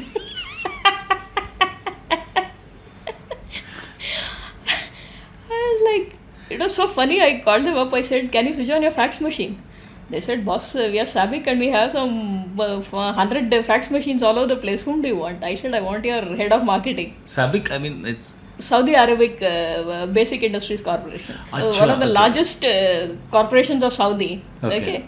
And I wanted to send a questionnaire to their head of marketing and a 6-page questionnaire asking all kinds of questions, and I was expecting him to reply to me. But this was an SR, right? Yeah, summer trainee. I was a summer trainee then. I was doing a summer training. Did you get summer training? 2 months summer training. I made this fancy questionnaire. I sent it to all the big people in the world.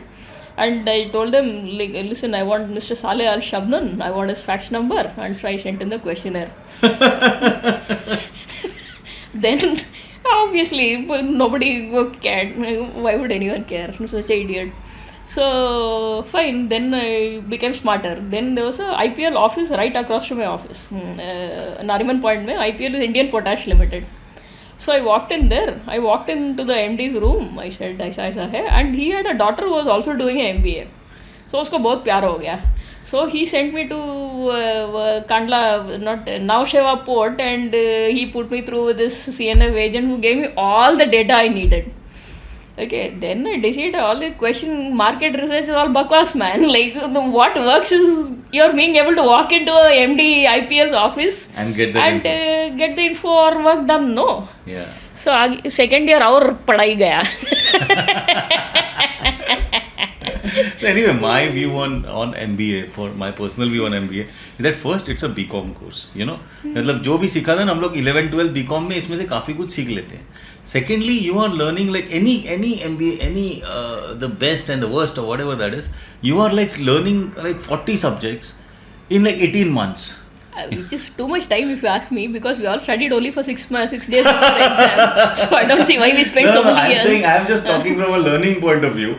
I find it so ridiculous that was तुमको 8 दिन में तुमको accounts भी आना है, तुमको finance भी कर रहे हो, economics भी कर रहे हो. You know, at an average it's like 8 days per subject or elective or whatever that you're doing. Which is fair enough. If in 8 days you don't learn something, you won't learn it in 8 months also. So that is another way of looking at it.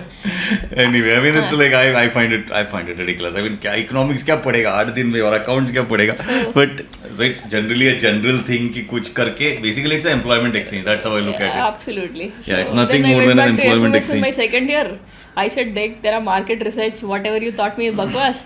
The marketing you teach me is also bakwas. Everything you teach me is bakwas. I have to go and unlearn it in whenever I go to work. So I'm not going to waste my time with you guys. Let me roam around Madhya Pradesh and Punjab and Rajasthan and Himachal and do something more interesting in my blessed life. Anyway, I got a job with SR and anyway I'm here for employment exchange. So degree deke bhej do. Tu bhi kush, main bhi kush. So that is how my second year ended in SR.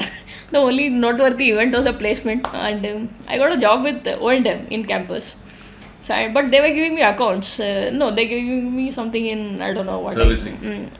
Yeah, I didn't like it. Yeah. I said, I'll rather go and sell international commodities in SR and I'll get to travel abroad. So I ran off with SR. But did you actually get to travel abroad with us? Oh, I not much. Not in my initial SR stint. No, I didn't travel much. Where I got to travel was with Dr. Reddy. So I was heading South America marketing. That was beautiful. A company paid go to Argentina, Chile, Brazil, Colombia, Peru, say twice a year. That was beautiful. That was the best assignment I had, or the best employer I had. And unfortunately, I got married like a fool. And I had to leave the job and come to Bombay. I still curse my husband for it. So I was happily roaming around Argentina, Brazil, like Rio, kabhi, Iguazu, kabhi. So that was a cool assignment stint I had, going abroad wise. Pharma, of course, you end up going quite a bit of foreign travel. I was heading America, both Americas with Vanbury. North, South and Central America. Okay. So a lot of Mexico and US travel used to happen. So corporate travel, but corporate travel is not fun. You are meeting clients in full day. You are meeting somebody, then raat ko you are networking. Terrible. But South America is good because from Friday afternoon till Monday afternoon, nobody will see you. Everybody is out with their girlfriend, boyfriend, whatever. Nobody will meet on business. Yeah. So I always had a nice 3-day weekend to myself, so I could go anywhere in the country and come back happily. So South America was good fun.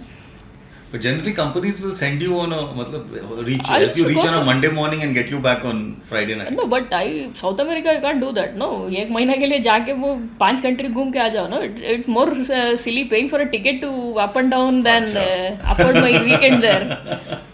So South America marketing trips used to be about a month, and you spend Brazil में about 10 days, Argentina 10 days, then Chile, Peru, Colombia got lesser time. Always a month. They can't bring you back every weekend. No, निकालो तेरा $100 allowance के लिए $1,000 ticket. So I always had those lovely weekends. Traveled a lot there. Beautiful city. And where all did you travel when you were in SR? I mean, on your own or with the company? Where all did you travel? Every year I religiously managed one Lamba holiday. In fact, 2 Lamba holidays. And then I strategically planned and schemed and did some wild things and did more holidays. So if you want to do something, you'll find a way to do it. It doesn't matter you have a baby, you have ailing in-laws, nothing matters. You'll find a रास्ता निकालेगा.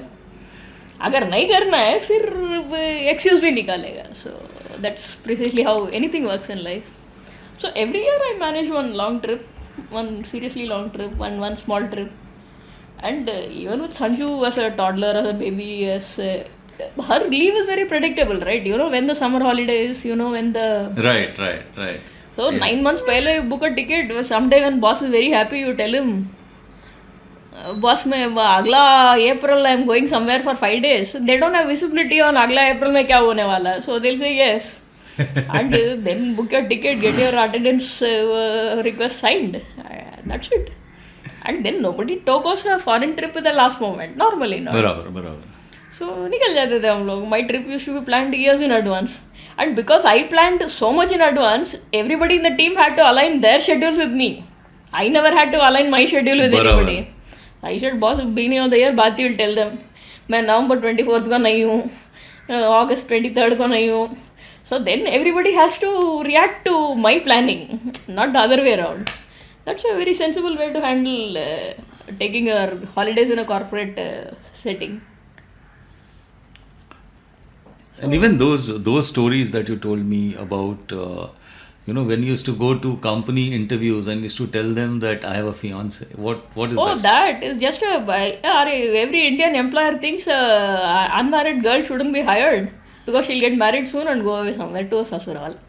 And everyone thinks a married girl shouldn't be hired because she'll get pregnant soon and she'll go away to take care of a baby.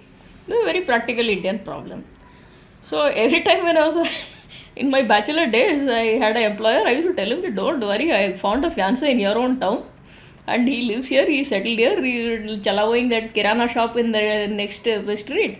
And I'm going to be married and be a local bahu all my life. So I used to tell him, I remember telling in Hyderabad, I said my husband works with Citibank or Stan Chart in Hyderabad and I'm going to be here for a long time. Or whatever, just figure out some non-moving local company or local anything. Business. Yeah. I tell them you're working in Sriharikota, I'm going to be here all my life. Ho gaya na. So every employer I did that. I tell them कि बस मैं ये शहर छोड़ के कहीं नहीं जाने वाला है. I'm getting married here and that's it. So they should be very happy. So tell people what they want to hear. If they ask a stupid question, they certainly deserve a stupid answer. तू क्यों झूठ बोला doesn't mean तू उल्टा वो फालतू जवाब क्यों पूछा मेरे को My father So funny. when he was later in life he did a law degree, so he had the funda if you do something stupid, how the other party reacts is entirely his privilege. You call me a donkey and I slap you for it. You had it coming, right? Why did you have to start with calling me a donkey? Then I'll do whatever I want. फिर रोने का नहीं कि मैंने सिर्फ उसको गधा बुलाया वो मेरे को 4 थप्पड़ मारा. So if you ask a That's stupid, your father's philosophy. and I buy that. Who started the fight? All is a very valid question. Or who set off a chain of events? Right. So I always hold the first person's liability as far higher, or offense is far higher than the reacting person's. It just whatever, call it justice or call it whatever, but that's how I say कि boss ठीक है पहले कौन चालू किया तू ना. So that's how it has been. And how have you been traveling, in the sense that, like, if I have to open your bag and see that, like, if you, like, when you were going to Kashmir, for example, or wherever, like in college, wherever, obviously it's a process that you've arrived at, ki this is what I'll carry and this is what I'll not. And I've been a light traveler, and it got more and more refined as I got onto long distance cycling. Like I remember I'd gone to a Ladakh cycling trip. I cycled from Srinagar to Leh to Manali, cycled alone, and I had about 4 kilos of luggage on me. 4 kilos of luggage? 4 kilos. That was in my cycle panniers. Okay. Wow. It had my clothes, it had my woolens, it had my medical kit, it had the cycle's puncturing kit, it had a mobile, it had a charger, it had everything I needed and nothing I didn't need. It had rain gear. Okay, so And this was all 4 kilos? 4 kilos. I can travel really light. And even now, whenever I travel, wherever I travel, for however long I travel, I go with a single carry-on bag, 7 kilos. That's it. And that's got everything you can possibly need. Wow. So anything more is only your stupidity. If you want 10 outfits and 10 matching shoes, you gotta suffer, right? Barabar. If you operate with a sneakers and a bathroom slipper, which is enough for most situations, you need much less. And why do you need 10 outfits there and 10 matching bags and 10 matching shoes and... Yeah, it's not a wedding.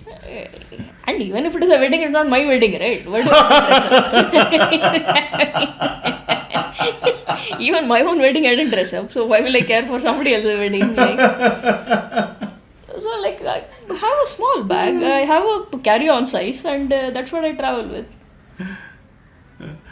And then what happened after SR? You shifted to what? After SR, why did you shift? I mean, SR, okay, 2000 was a really bad year and the company was in bad shape and home loan EMIs, salaries were getting delayed badly. I said, yeah, this is not going anywhere. Then I went to Marico. Marico was Goa, factory commercial manager. Again, I said, wow, Goa is a nice location, nice posting. I'll roam around Karnataka a little bit. So roamed around a lot of Karnataka and Coorg and that Karwar North Canara belt. And Goa, of course, a beautiful place those days. Now it's gone. So 2 years in Marico, Goa. Then I was 30 years old. I said, yaar, अब ऐसे ही चलता रहेगा. I'll soon be too old to do many things. Let me take a year. I had cleared out my home loan then. I bought a flat in Chennai. I had cleared the home loan. And PF का पैसा था. I said, PF पैसा 4 लाख है. कितना दिन चलेगा? 1 साल चलेगा. So After SR, right?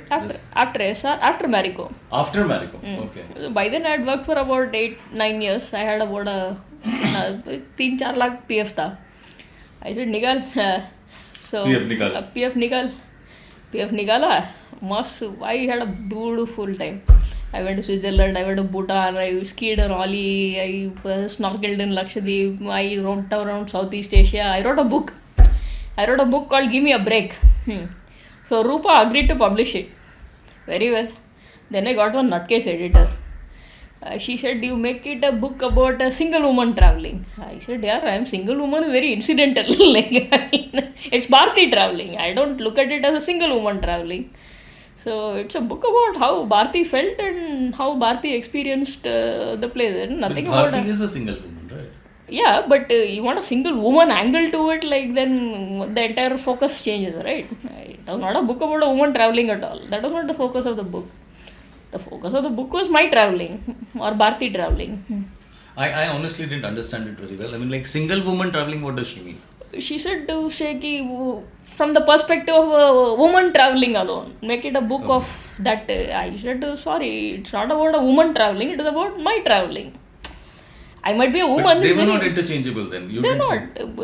They're certainly not. The focus of the book changes. If I write a book as A or as B or as C, it changes. Okay, right? I get it. Yeah. Okay. So I said, sorry, it's about my traveling, and the fact that I'm a woman is very incidental.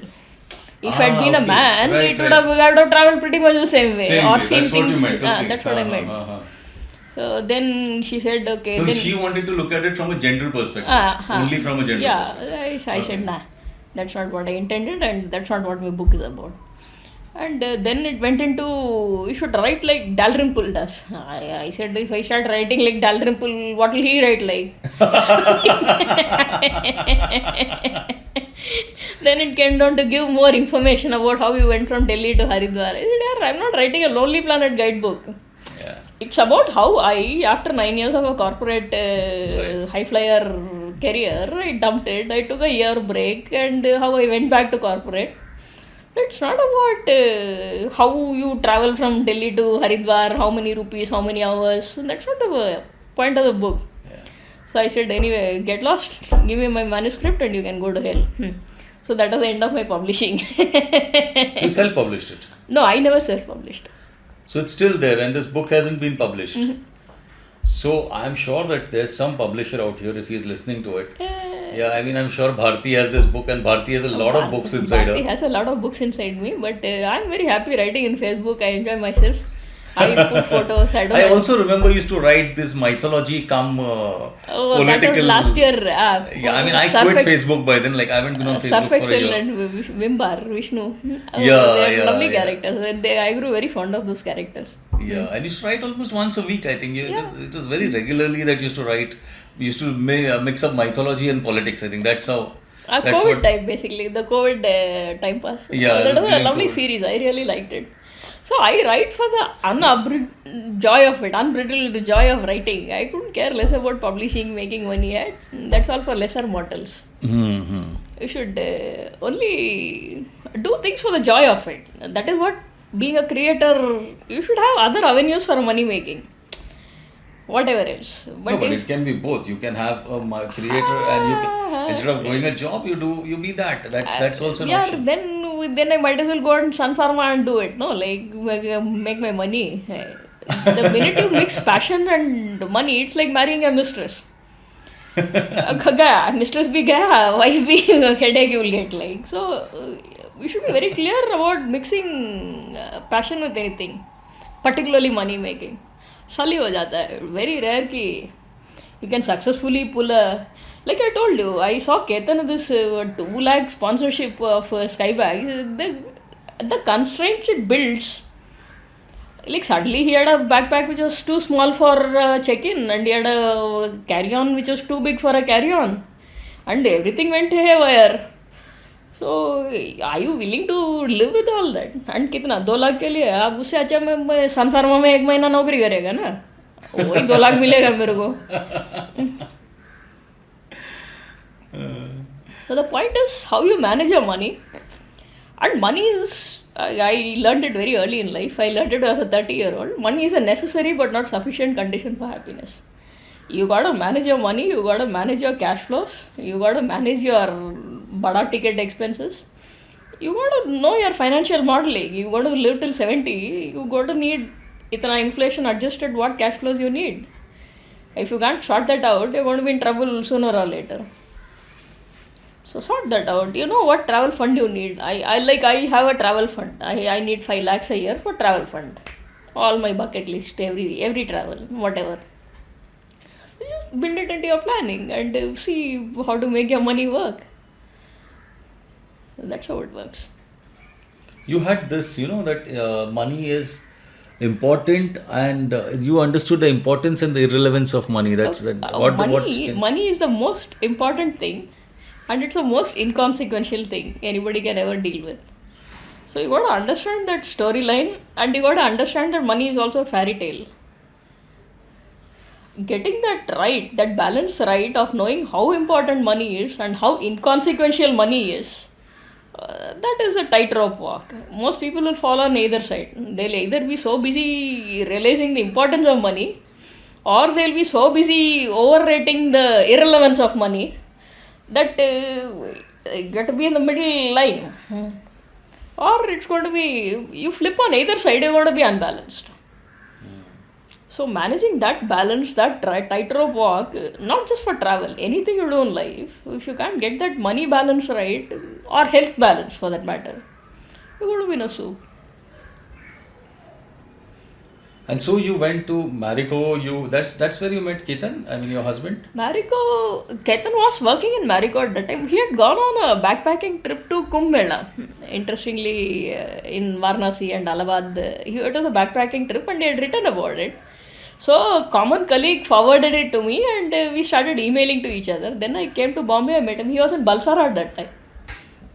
Oh, he was not in Marico. He was not in we were working in Marico, but he was in Bombay office and I was in Goa. We didn't know each other then. So later he moved to Balsara. When I first met him, he was in Balsara. Then we started trekking and traveling, and we got married. He continued with corporate till 2014. I continued till 2018. So through all this, our travel stayed through one kid, all the parents getting ill, dying, everything. Our travels continued reasonably. Ketan wanted to do more of travel writing and biking and that kind of stuff. So I said, okay. I think money-wise, we are okay. We'll not starve, nor the kid not get education. So nikalo to nikalo. So. And of course, my frugal time habits, I don't need much money to get by. That is a...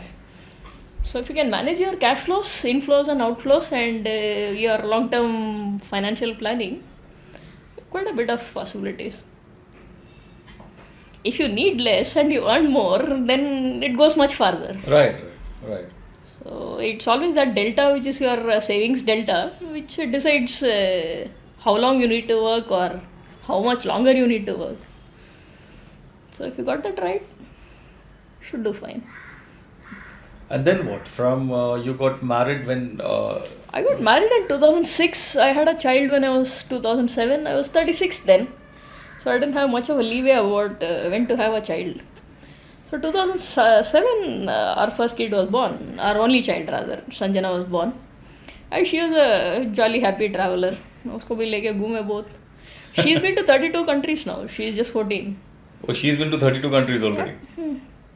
A very well-traveled child. And, too well-traveled. A little but too well-traveled. It shows in how a child of course it does. And of course it processes things, and it makes a difference. And the worldview, the worldview is also different. You realize that people say this about this country, but I had a jolly good time there. Maybe that isn't so bad. That Right. view. Right. Because you've seen it for yourself. You've seen it and you think all the people in Iran were very nice to me. Like, why is everyone hating them? Yeah. So that, and more than that, travel is about an ability to take things as they come, right? Right. Very important. Things don't always go to plan. Something or other will go wrong, and how you cope, how you manage, how you get on with it. So now there is this. Can you give me a sense of what travels were like since you had a child? I mean, how were those organized? Because then it's suddenly one other person who needs looking after. Like Ketan and you don't need looking after, right? In fact, I think we have traveled with Sanjana since she was 1 month old. Okay, and travel with a child at any age, you gain something and you lose something. When they're very small, like first say 9 months, she was breastfed, so we had no issues, and they sleep most of the time and they're happy going out. So she was a happy traveler. If she was hungry, she fed, and if she was sleepy, she slept, and she looked at the world and she was very happy. So that is when they're a very small child, and say 2 to 5 years, their wonder at things, like their amazement at something happening or their expressions, it gives a very beautiful perspective to travel. I remember I'd taken her to Europe when she was 2-year-old. She, my dad and we three went to Europe. She was 2.5 months old, and I told her there is a mountain full of ice there. Her imagination couldn't understand a barf mountain. Like, she knew ice cube which she stole once in a while from a fridge, but to think of a whole mountain full of ice was beyond her comprehension. And we were going up, she was sleeping, and we were up in the cable car, and she suddenly woke up and saw ice all around. She said, wow, like, and then she had a whole mountain of ice under her feet. She clapped her hands and squealed in glee, and like, itna kush. Every head in a 50-meter radius turned to look at her. So that kind of joy and wonder, which 2 to 5 years is that stage where they really have it. And later, then their way of experiencing things, their joy, their learning, their interactions with people, it's good to experience travel with children. Only thing I say, the difference in traveling with a child and traveling without a child is you got to make a little allowances for their sleeping or napping, or you can't wear them or expect them to get up at 6 o'clock and go and do some silly thing. If you have reasonable, ensure they are well rested, well fed, then they'll do perfectly well. And Sanju, stamina wise, she surprises me for her age anytime. Even as a 7-year-old, 8-year-old, she's been on treks and she does pretty well. All you have to do is tell her, ki Sanju, you're the captain, Sanju, we are all old and dying and you have to take care of us. And like, she's like, oh, I show you the way. Like, no, don't she climb up. I remember we took a trekking when she was a 3-year-old or a 4-year-old. I told Ketan to aage ja, waving a cold drink bottle. So Ketan went up, waved a cold drink bottle. She said, hey, Tamba, and he ran up, he kept walking and she kept running behind him. Okay, pura hill chad gaya aadha ghanta mein. So you just got to manage their psychology and keep them well motivated, and children will surprise you. What they are capable of handling, or physically, or... So travel with Sanju was never an issue with us. We've done really long trips with her, and so good fun. So And we do a family trip, then we do a couple trip, then we do solo trips. We do all three. It keeps going around. wow. We did a 2-month in Caribbean a couple of years back. It's a beautiful trip. No, this story not this story, but what you told me the other day, that Ketan is going for like 1.5 months, and then he will come back and look after the kid, and then you will go for another 1.5 months. Like- This is so bloody rare. I mean, I'm telling you, this is so this is so bloody What rare. happens is, see, there are certain things which are going to happen. Your kid is going to be in 10th standard, it's going to be in 12th standard, there are going to be college admissions, there are going to be ailing seniors in the house. It is not possible for the husband and wife both to leave home at the same time. It doesn't work that way. For various reasons. Might be careers, might be kuch bhi. Like, my mother-in-law was down with cancer for a couple of years. It was impossible that I and Ketan could both leave home at the same time. One of us had to be home. You can't tell her, I don't care if you're dying and we are holidaying. It doesn't work that way. So we made sure we holidayed, but we took turns. Ketan went out for 2 weeks, came back. Then I went out for 2 weeks, came back. And we did that for almost 3 years. And now my daughter is in class 10 and she's got boards coming up in March or April, God knows, with this COVID. And Antarctica season is November to March. That is the only season ships go there. And when I want to take a kid 1.5 months out of school in that slot in 10th standard, you can't travel like that. So now next 3 years, we'll have to travel alone on major trips which are not in school vacation times. We'll have to take turns. And many trips are not conducive to family travel. Like Ketan likes motorbike travel. It's not feasible that I'll sit pillion, the kid will also sit pillion and we'll all go to Ladakh on a 3-week holiday. Nahi hota hai. Or I like long cycling trips in Pamir Highway. I'm climbing up 4,000 meter pass at 5 in the morning. I can't tell my kid कि तू पीछे बैठ मैं तेरे को भी लेके जाएगा. So it is essential that people have that much space in a relationship to let each one go and get some battery charging time. Otherwise, everybody drags everybody down and everybody is stuck at home. It's only unhappiness and regret, and then you start accusing each other of ruining each other's happiness. उससे अच्छा बोलना 15 दिन चले जा, घूमो, ऐश करो, आ जाओ वापस. Then I'll go. A fair offer and a very sensible offer and a good way to live life. Like my father was unwell for 2 years. Then again same issue, my brother couldn't travel. Then I had to be there to relieve him or...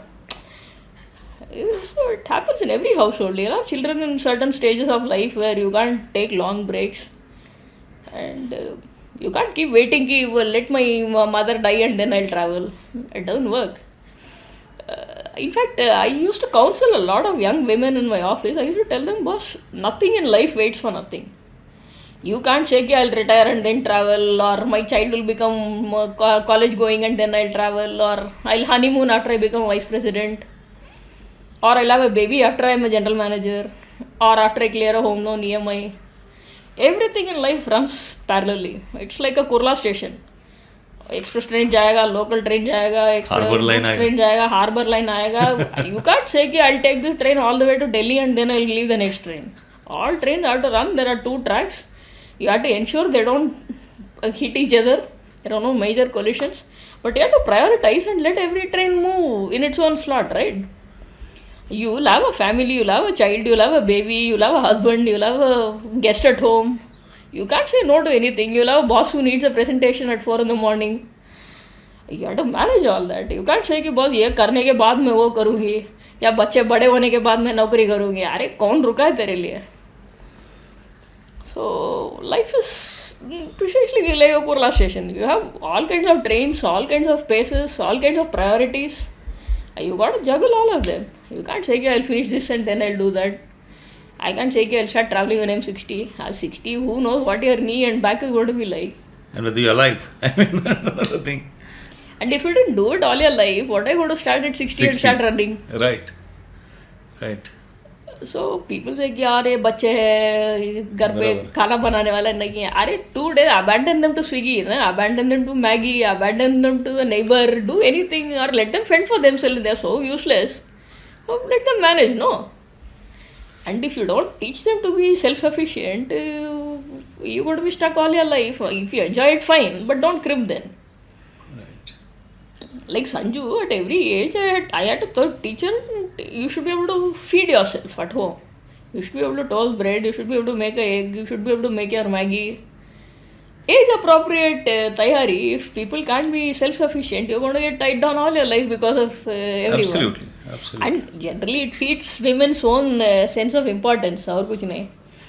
So यार ये मैं नहीं तो the house will collapse. Once I remember I'd gone cycling in Srinagar Leh route. Sardar ji truck drivers थे ना, बोले madam आपकी शादी तो हुई नहीं होगी. ऐसा हो गया भाई, बच्चे तो नहीं होंगे, है भाई. अब फिर आप इधर अकेले साइकिल क्यों चला रहे हो? वो दोनों को पीछे रख के कौन चलाएगा? And you haven't seen Ketan. अरे वो लोग कैसे मैनेज करते हैं घर पे? आई सेड मैं नहीं है तो बहुत खुश है वो लोग, रोज मच्छी ला के खाते हैं क्योंकि मच्छी है तो मैं चिल्लाती हूँ, बास मारता है. and must beer pite, pizza khate, nobody troubles them. Happy, no? So, why assume that without me my husband will wilt and the child will die and they'll all be perfectly alive and kicking when I come back? And maybe happier. Yeah, absolutely. What I took away from your this long spiel is that life is like Kurla station. That's an amazing metaphor. You can't say कि ये होने के बाद में वो करेगा, वो होने के बाद ये करेगा. It doesn't work. You have to manage all your track lines and all your signals and signaling equipment and ensure no trains are hitting each other. Right. And you have to keep passing one train after the other. Tuck, tuck, tuck, निकालते रहना पड़ता है ना. You have 2 tracks and you have 10 platforms. सबका कौन सा minute में कौन सा गाड़ी आगे जा रहा है, that you have to prioritize. Like I had a seriously traveling career. I was in domestic marketing. So travel होता था. You have to manage. No, you can't tell your office की boss because I have a baby I won't travel. Right. Yeah, you got 20 roles, so you got to manage. And what I always tell people, ignore the inconsequential. What is not of consequence, ignore it. तेरा life में 100 चीज़ priority में नहीं आ सकता ना. Like my housekeeping. My mother-in-law has a beautiful house. Like everything's pit and polish in its place, gleaming brassware. अब मेरे बस की नहीं है. If I sit and do that, 10 other things will go for a toss. So I had to say, boss, the gleaming brassware is item number 41 in my list of priorities. So it is not going to get time. So either dump the brassware or hide it out of sight or give it away. I have no interest in taking care of it. So you got to ignore the inconsequential. What is of no use to man or animal or to yourself, check it. Na? Then I like, घर गंदा है, अब ये भी everything. You got 24 hours. How much can you bail out of that? Yeah. You need your 7 hours sleep. You need 3 hours commute to get to office. You need 8 hours sitting there. What is left out of the thinking you're trying to do everything? You look your best. You look your finest socialite look. नहीं होगा ना. बराबर. So how has I mean, do you find that marriage has changed you? I mean, from what you were this free bird earlier. Not really. I tell you something. Marriage, it's like everything. वो कुत्ते का पूंछ और आदमी का इतना कभी नहीं बदलता है. So same thing with marriage. It can't change anybody fundamentally. It will reinforce what you have always been. Oh, really? Whatever you have been, marriage will reinforce it. If you have always been a slave, marriage will make you a bigger slave. If you have always been the boss, marriage will make you the bigger boss. Okay. So whatever personality trait you walked into a marriage with, very rare that it changes. So you became a bigger boss. Guy was always a boss. Yeah, so those things, and like I was always a loner, and I'm still a lone wolf. Like Right. so that those things don't change. Your key traits of two people in a marriage, of course, something dramatically transformational happens, baat alag hai. Or somebody gets into a very different transformation for whatever reason, baat alag hai. But by and large, people's nature doesn't change in a marriage. Jo zindagi bhar got bullied will get bullied in marriage also. Who was free will remain free. Who was never free in their mother's house will never be free in their husband's house also. Same authority, right? You defer to one authority, you will defer to the other authority. If you defied one authority, you will defy another authority. That's how life works. Nothing changes with marriage. If anything, yeah, you have more things in your plate and certain things need more time and energy, like a baby. Yeah, but that's a temporary phase. And even with a baby, like you can decide how much of your time you want to allocate to it, right? Yeah, that's a decision. You say, boss, I'll sit at home and 24 hours by 7 I'll be there for my child is a decision. Or you say, sorry, the child has to manage with a working mother, that is also a decision. Right, superb. Yeah, that's it. You're right about this. Because my mother used to work and I used to be alone at home, and that's it, because there was no money and so my mother used to work, my father used to work, and I used to manage. I mean, it's not like, yeah, you're right. So it's a decision. It's not like the baby made a difference. It is your decision regarding a baby which made your life, whether you worked or whether you were at home or whatever. Right. So it is not the baby or the in fact, that's why I tell people it's about you, what you desire for yourself, and how far or how much you will go to achieve it or whatever. Anything external is an excuse. अभी इससे नहीं हो रहा उससे नहीं हो रहा है वाला कन्वीनियंट तेरे को करना है क्या that's the first question like we discuss in our college gangs like इधर जाते हैं जैसे इसके घर में पूछता हूँ इसको पूछता हूँ उसको देखता हूँ then it's boss do you want to come Right. This if is you perfect. want to come actually. then everything else will be sorted. बराबर. If you don't want to come, then shaker का रोटी बनाने वाला नहीं है, टिम्मी का dog बोल धोने वाला नहीं है. Everything becomes a reason. So you have to decide what you want and how far you'll do whatever is needed to do it. So any baby will do perfectly fine with the babysitter. Yeah, it's not mom, right? The baby knows it, you know it, but it's not like the baby will wilt and die or.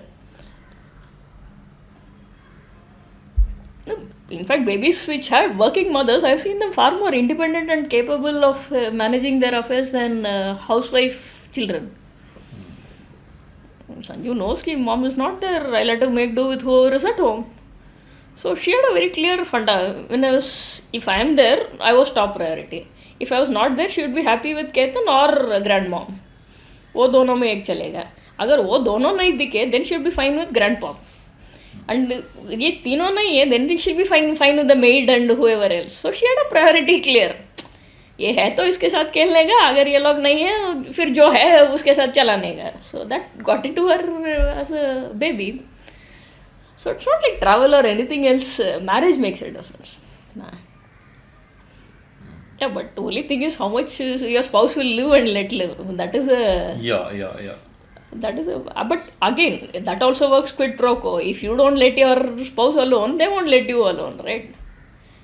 It can't be that I'll go out for 2 weeks in a year, but I won't let Ketan go. Or the other way around. But you need to find that kind of a spouse, right? I mean, otherwise it's the amount of patriarchy that is there within most marriages. It's not, I mean, I'm talking about your marriage or quite a few good marriages I know. But there is also a lot of patriarchy around where it's like, ghar hai aur you ye know hai. who feeds patriarchy the most? Women. It's not men who make the patriarchy, it's the women who make the patriarchy. You decided you're going to operate in a certain conformist way, then patriarchy, matriarchy, whatever argue, you will do certain things in a certain way. Right. Your need for approval from society or anybody, or if you can say, ki, boss, I really don't care two hoots what you think about my leaving a 1-year-old baby and going with my dad to Brazil. It's a call, right? Yeah, people will have opinions. People will say, यार बच्चे को छोड़ के पापा के साथ घूम रहे हैं कहीं ब्राज़ील में इतना पैसा उड़ा रहे हैं. Do you care? Like, my money, right? My money, my dad, my baby. So I should give you the freedom to have your opinion upset me, right? Mind. I should give you the space, and I should give you the freedom to hassle me. But right? I mean, what I'm saying is that I should give you the space in my mind. If I'm not giving you the space in my mind, it doesn't matter. Simple. So the question to answer is, boss, do you think it is worth taking your 75-year-old dad to Brazil for 2 weeks and leaving a husband and kid to fend for themselves? That's a question for you to answer. The answer can be yes or no. There are no right answers and no wrong answers. But that answer has to come from you, right? That's how it is. Right. So, what is your bucket list? I mean, now, right, at this stage where you have already visited like 72 countries and you have seen probably half of the world, obviously. Not seen half of the world, ekdam perfect half of the world, but you have seen quite a lot of the world. And you have a long way to go. You still have like probably 30 years of a great healthy life. Unlikely. I would put my kind of adventure travel probably another 10 years. See, the thing is, the fact is also that sooner or later your spouse's health will also tie you down. That's an inevitable fact in life. Very rare will you find both spouses above 60 years who have the josh and the energy and the mental and physical and everything needed to travel well together. Travel is stressful. It's not easy to travel. So, and not everybody can travel well together. So travel companions सबका बात नहीं बनता है. You need a certain wavelength match in terms of energy, enthusiasm, interest, economics. You can't have a backpacker with one 5-star wala, both want to travel together, gaya काम से. They'll be fighting from day one. Everything has to match, right? The budgets have to match, interests have to match. Somebody likes one day at a museum and somebody likes shopping. Somebody wants veg food, Indian food, and somebody like me who won't touch veg Indian food. So you need those things like alignment, baseline alignment होना मांगता है. And after 60, either spouse will get ruined on health. So that will bring in its own constraints and make a mess. So that's why I said, यार वो ठीक है, अब corporate बहुत हो गया है. Let me assume I have only 10 years in my hand and live accordingly. उसके बाद जो मिला bonus है, मिला तो मिला, नहीं मिला तो नहीं मिला. So that's how I look at it. So I think we have a fair idea about your philosophy of life, that how you lead it. Do you have anything more to say on that in terms of like what is it that how do you look back on your life? Like whatever 45, whatever that time has been spent, how do you look back at it? I mean, you look at, like you come from an engineering background, then you also have an MBA background, and obviously you have a lot of other batchmates who are doing other things, and so do you tend to compare, or do you just don't care, or how is it that you view this entire? I look at it very simply. Do I envy them or do they envy me? I think it's the other way. Yeah. Do I It's the envy second that thing. CEO who's making $1 million probably and doesn't have time to see his parents in India for the last 3 years? Fantastic. Or does he envy me? I'm road tripping 3 months in Patagonia. वो मेरे को देख के जल रहा है कि मैं उसको देख के जल रहा हूँ. Forget all the other things. Forget what we have achieved in life. Forget what house he's got. He might have a penthouse in Hong Kong and I might have a 3 BHK in Chembur.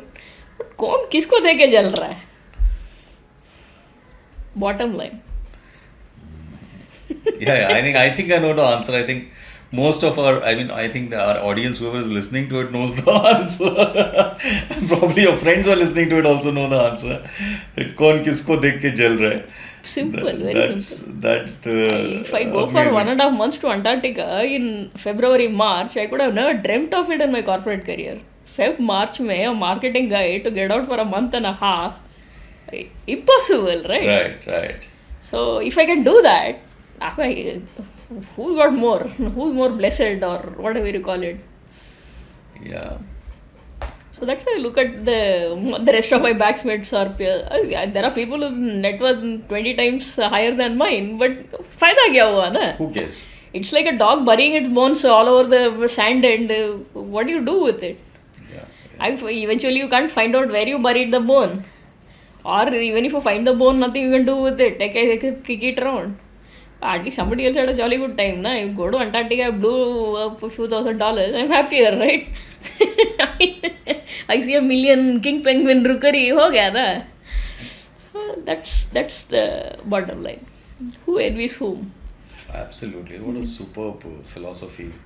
And my view on money has always been this. That was, if you can't spend it, it's see, अब बच्चा है, चलो उसके लिए घर दे दिया, एक गाड़ी दे दिया, एजुकेशन दे दिया, उसके बाद तो उसके ऊपर है ना, बाकी तो पैसा तुम्हारा है. And if you keep that money, whatever that is, say supposing you have 20 crores and you have this extra 15 crores after providing for your kid, and then if you die with those 15 crores, I mean, if you have spent a great life and you still have those 15, it's okay. If you haven't done it and you have those 15 crores, if not your kid, maybe his or her kid, somebody is going to waste that money.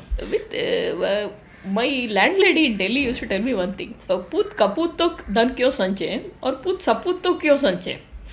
If your child is, you said something in Tamil. No, it is in Hindi. Put saput to dhan kyo sanche, or put kaput to dhan kyo sanche. If your kid is a useless thing or a very talented, capable person, saput to dhan money, wealth. Dhan kyun? Acha. Dhan क्यों संचय है? और कपूत तो क्यों धन संचय है? If your kid is a capable kid, he'll make his money. And if your kid is a wastrel, no point keeping money for him. Right. So with Sanju, my funda was, you'll get one house, you'll get an education fund, and that's it. Superb. You're not going to get a 1 crore fancy wedding from me. No. Yeah. If you want it, you want the money and you spend it. कर लो 5 function कर लो, लहंगा में 4 लाख का ले लो, कुछ भी करो, Italy में करो, बकिंगहैम में करो, मेरे को भी टिकट भेज. So that clarity, I'll not have a wedding fund for Sanju. I'll have a college fund for her, and she'll get one house. Eventually she'll inherit no matter what we do with our life or money or whatever. That's it. And uske baad, I didn't get a house. I got an education from my dad. I didn't get a house from my dad, right? So and I did all that I did on my own, and she'll have to learn the same.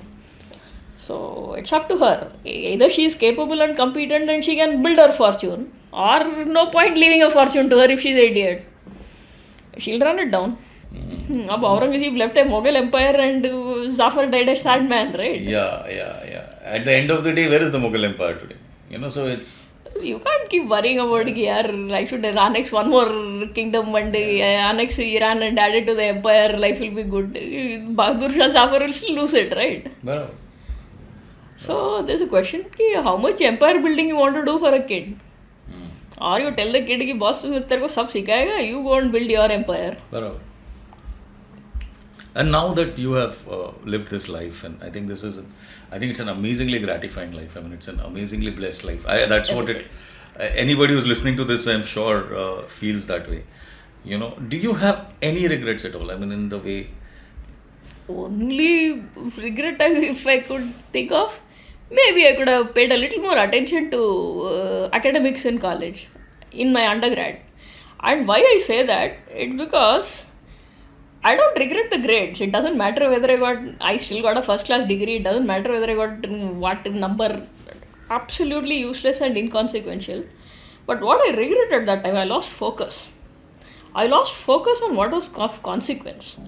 I let myself be distracted into trekking and hiking and everything else that I lost sight of the oil. You know the alchemist story? Yeah, I know. I've read the alchemist. That's what you're saying. Okay, that spoon of oil.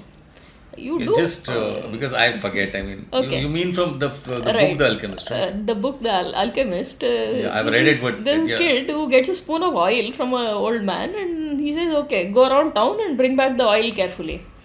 Okay, this kid goes around town with a spoon of oil in his hand and comes back carefully with the oil. He says, "Tu ye mahal dekha, wo road dekha, ye dekha, wo dekha." The kid says, "No, I paid attention only to the oil. I haven't seen anything else."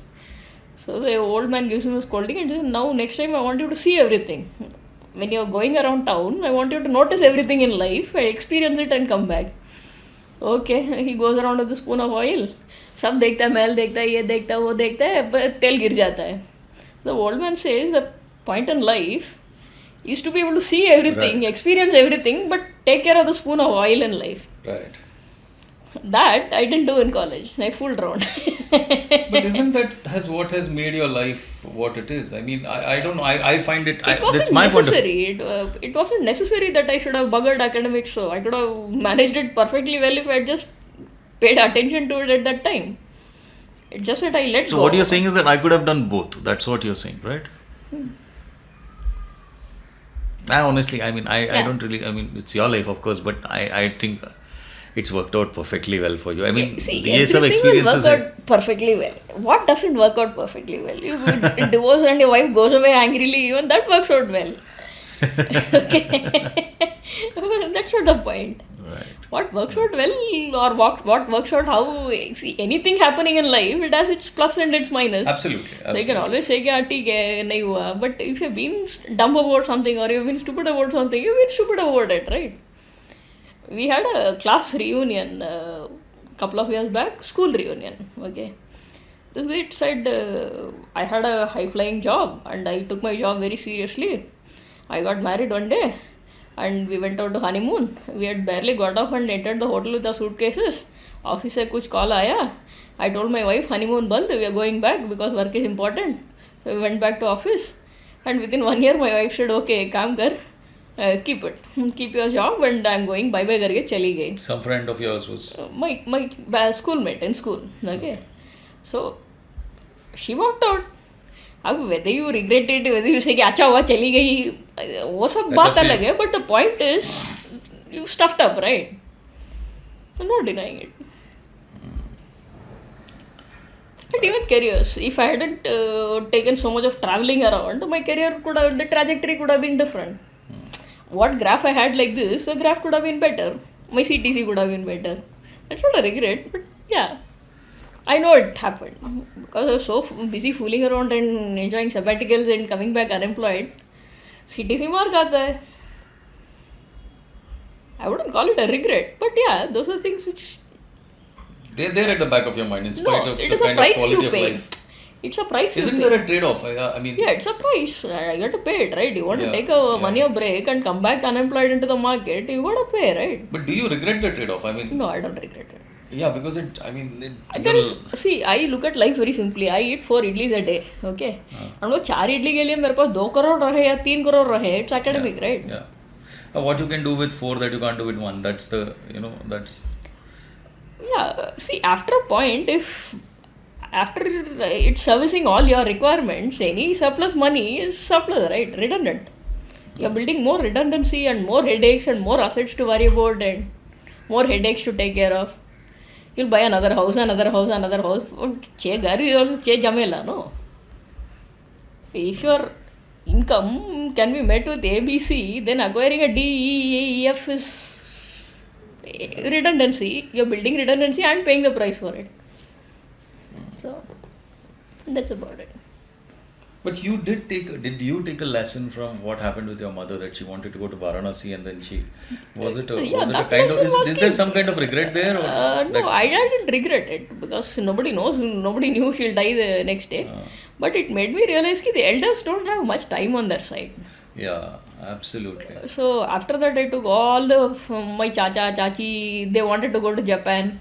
So I took them out for 2 weeks. We had a good time for 2 weeks in Japan and came back. They were very grateful to me for that. I took all my aunties, uncles, family circles. I take all of them out once a year. I used to give them a senior holiday. Just take them out, bring them nicely back, feed them Sarana Bhavan, idli sambar in Paris. They're very happy. And they'll bless you for the next 300 years. So that kind of a holiday. So I did that for 10 years and they're very fond memories. Nobody takes them out. Nobody bothers with them. So, if you can give time to people, that's the best thing you can do, right? And suddenly like they're dead and gone, then you're like, at least like, we all had a good time and we went to Japan. That's it. Do you have any, I'm wrapping up now, so do you have any specific advice for women per se or for women travelers or just for travelers? I mean, do you have anything specific to women and then to women travelers and then to women general travelers, I would say be safe. Just realize at times when it is better to spend $20 and be safe than mess around. Don't take undue chances. Be aware of your surroundings, be aware of where you are, be aware of the locality you are in. So always pay a $20 premium for a better location is what I would tell. But that advice I would give for men also. You don't want to end up in a favela in Rio because it's cheap. And then realize next day you got mugged out of your cash and card and everything else. So but overall for travelers, I would say the last minute planners always subsidize the long-term planners. If I can plan my trip 6 months in advance and somebody is planning 1 week in advance, the 1 week planning fellow is always subsidizing all my... Oh, wow. Okay, if you can plan, you will do your trips for half the money what it does to a last minute planning person. And because it is so well planned earlier, all the other schedules will align to what you already have in place. Okay, so there is a better chance of your trip happening because you have stewed it for a long time. You have had more time to research it. You have had more time to refine it. You have more time to get the early bird bargains. See, in any location, the amount of good hotels, which are also cheap, is limited. And they sell out very fast. Good location, good price, reasonable facilities. वो subset देखते हैं ना, then the available range shrinks dramatically. You'll have a budget. Okay, and there the early birds will snag it like that, and then only what is expensive or the more inferior choices get left out for the last minute fellows. Last minute तू जाके booking करेगा at $400. The same thing I would have picked up for $40. I would have picked up a much nicer place, and multiply it over a longer period. That's how we travel. In fact, we went to Caribbean for 2 months, and it cost us about 3.5 lakhs each. 2 months. How Caribbean. many? 3 of you No, per person. per person. But 2 months. 2 months, and that All included inclusive, food, travel, everything. everything. Cruises, all airfares. India, US airfare ही इतना बैठता है. All domestic flights, NASA included a Universal. Studios. 4 दिन Universal is a serious budget buster, but we still wrapped it up in 3 lakhs, three and a quarter for 2 months, and we eat well. We eat local food. We don't eat Indian food. Local food, eat well, eat nicely, whatever is a local speciality, and explore the cuisine. And in fact, I went cycling in France about 18 days. I bought a cycle in one end of the country and I sold it in the other end of the country. In France. Yeah. I walked into one decathlon here. Yeah. I picked up a cycle. I rode it across France and I sold it at the other decathlon. Wow. And they deducted some 50 euros. I said fine यार 17 दिन cycle तो चलाया. और क्या? तो चला के लाया, इस एंड छोड़ के निकल गया हाथ ढूंढ करके.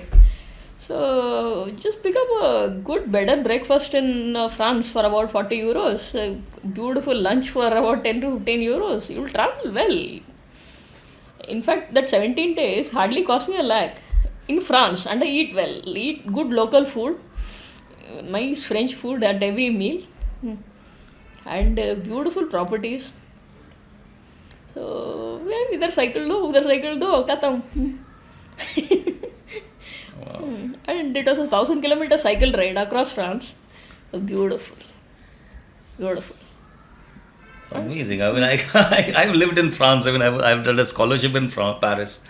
I was in a film school. I made a film there, but I couldn't even think of that. I actually had a French girlfriend, and I told her that, look, I go to Paris, I want to buy a bicycle. And she just laughed at me. She said, no, nobody buys a bicycle there. So she checked it out, and the bicycle was like around, I think, 300, 400 euros or something like that. You know, and so I said, because I didn't have the money then also, it was a scholarship.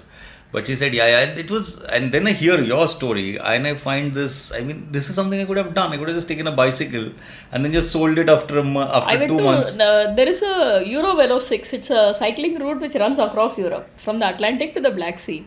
Okay. It runs through 12 countries. Okay. It's a 3,600-kilometer thing. I said I'll do it in 3 parts because I can't do the whole thing, which takes about a couple of months. So I did the France part. It's about 1,000 kilometers from Saint Nazaire on the Atlantic. It comes right across France and ends at Basel, Switzerland. Yeah. The Molav's stretch.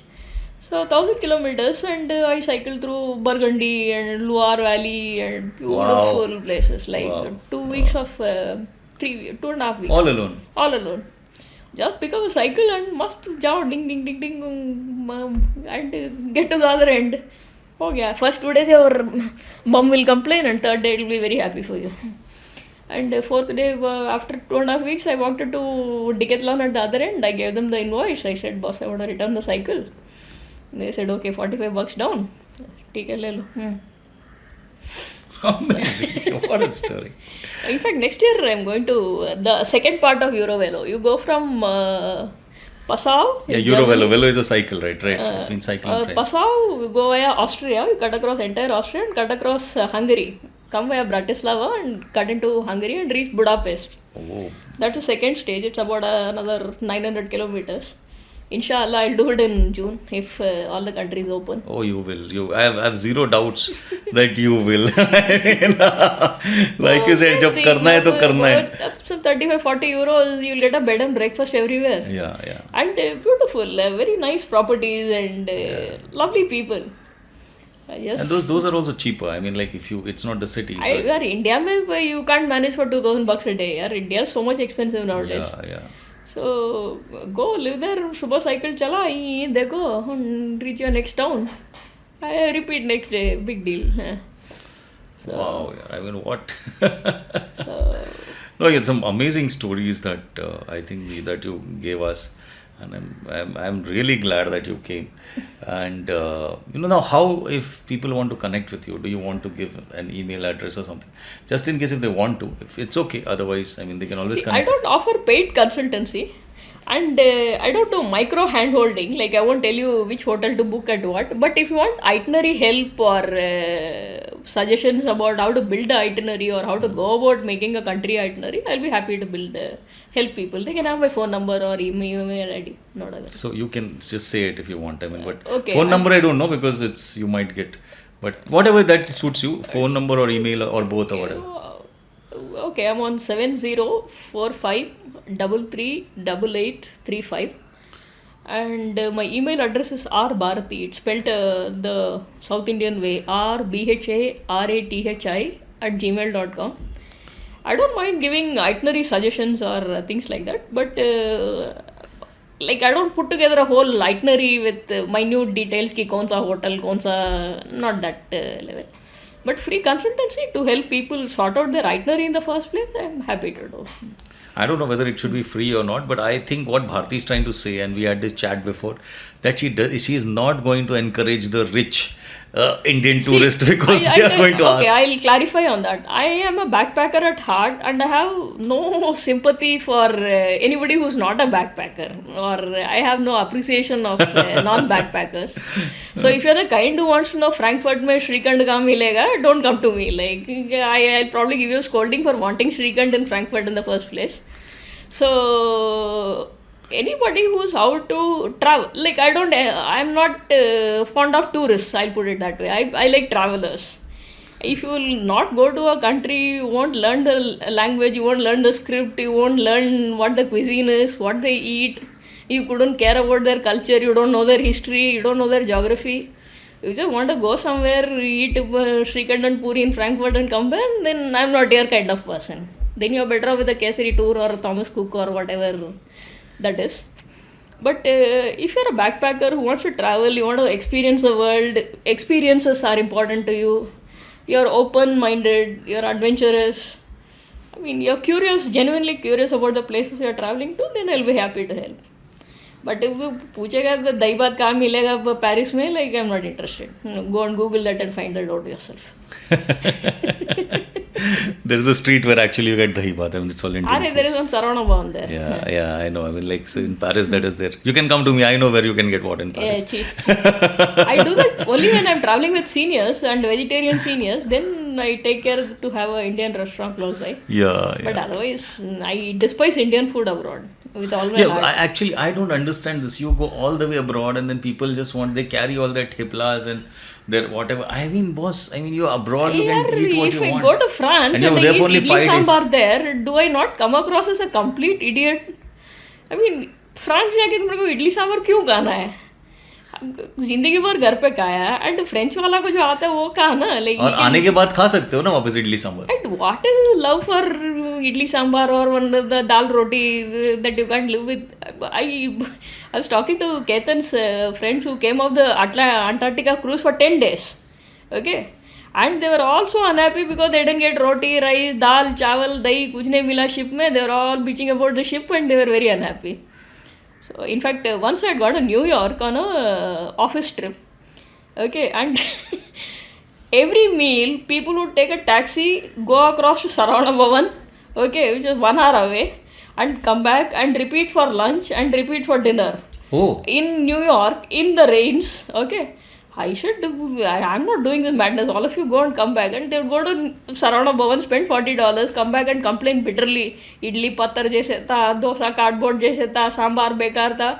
But next meal again they would run to Saravana Bhavan. I said, I am not doing any of this madness. I am in New York. And if I just have to trip around the block and I'll find 10 cuisines. I am eating here. New York is a fantastic place for food. Okay, so every day they would ask me, what did you eat? I tell them I had Ethiopian today for $10, Mexican today for $12, and whatever. And they would be like, $40 diya, wo tip liya, fir wo idli bekar tha, sambar bekar. Why are you suffering this? And then a taxi in New York, in the rain. एक घंटा जाने का, एक घंटा आने का, फिर lunch repeat, dinner repeat.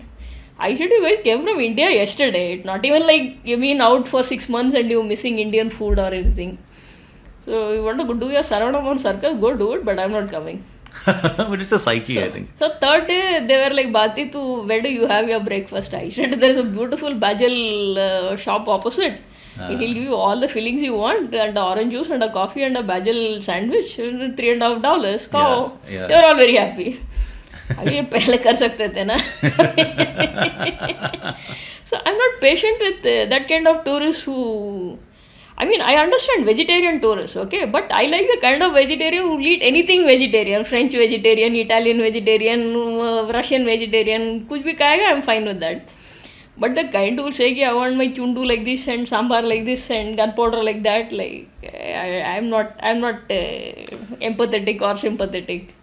So that is not the kind of people I would love to interact with or help with travel itineraries. And in any case, their itineraries are lackluster anyway, so they don't need any rocket science help.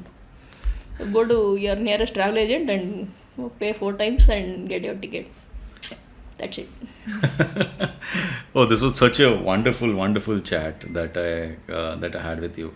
And one thing which I would like to end this with is that, like you said, that the long-term traveler, is subsidized by the short-term. In the guy who makes that itinerary at the last moment, is subsidized by the guy who's I think your life. The one who plans early gets the one who plans early is subsidized by the one who's planning late. I think that is exactly how your life has been. That your entire long term, that which is like the next, maybe those that you didn't study much in your college or whatever, but that has been this long term has been subsidizing that. It is actually a net result of that. That's what I feel.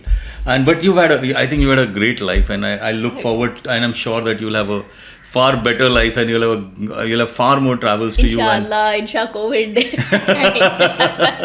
Insha PCR test. Hey, no. I'm sure that Antarctica is happening. I think next in 2 months. इतना fight मार दिया तो patron saint of idiots है. Yeah, maybe maybe because it's going to go from 23 to 35 days now. I mean, from 12 which you got in half, then 12 to 19, 19 to 23. I mean, I think they want you to have 35 days around that in that trip. वो patron saint of idiots है, मेरा करेगा कुछ. No, gods of travel, I'm sure, are with you, and you're blessed with them. And all this is going to happen, and I see a lovely traveling life for you ahead. And so, thank you so much for coming on my show, and just it was such an intriguing chat, and it was such a wonderful chat. Thank you. Thank you. My pleasure. I hope you enjoyed this episode. I drop a new episode every Friday night at around 10 p.m. I will also end this and every episode by recommending a film or a web series. But before that, here is a small message on how you can help to keep this podcast alive and growing. This episode is free, and I intend to keep it that way. But it does take a lot of time, money, and effort to produce the show. We research, write, record, and edit before we finally present it to you. So if you wish to be a part of our effort, you can support the making of the show by contributing any amount you wish on our website, conversationswithatul.com/support. And here is my film record. Since this is an episode on wanderlust, the first film that I can think of and recommend is the Sean Penn and John Krakauer written film, Into the Wild. The film, also directed by Sean Penn, narrates the true story of the backpacker Christopher McCandles, who quit life in the city to hitchhike to Alaska to live in the wilderness. Into the Wild rates a wild 8.1 out of 10 on IMDb. Do watch if you haven't already. Follow me on Twitter by following my Twitter handle Atul Taishete, spelled as ATULTAISHETE. Also, do visit my website, Conversations, that is, Conversations plural with an S. The complete website address is conversationswithatul.com.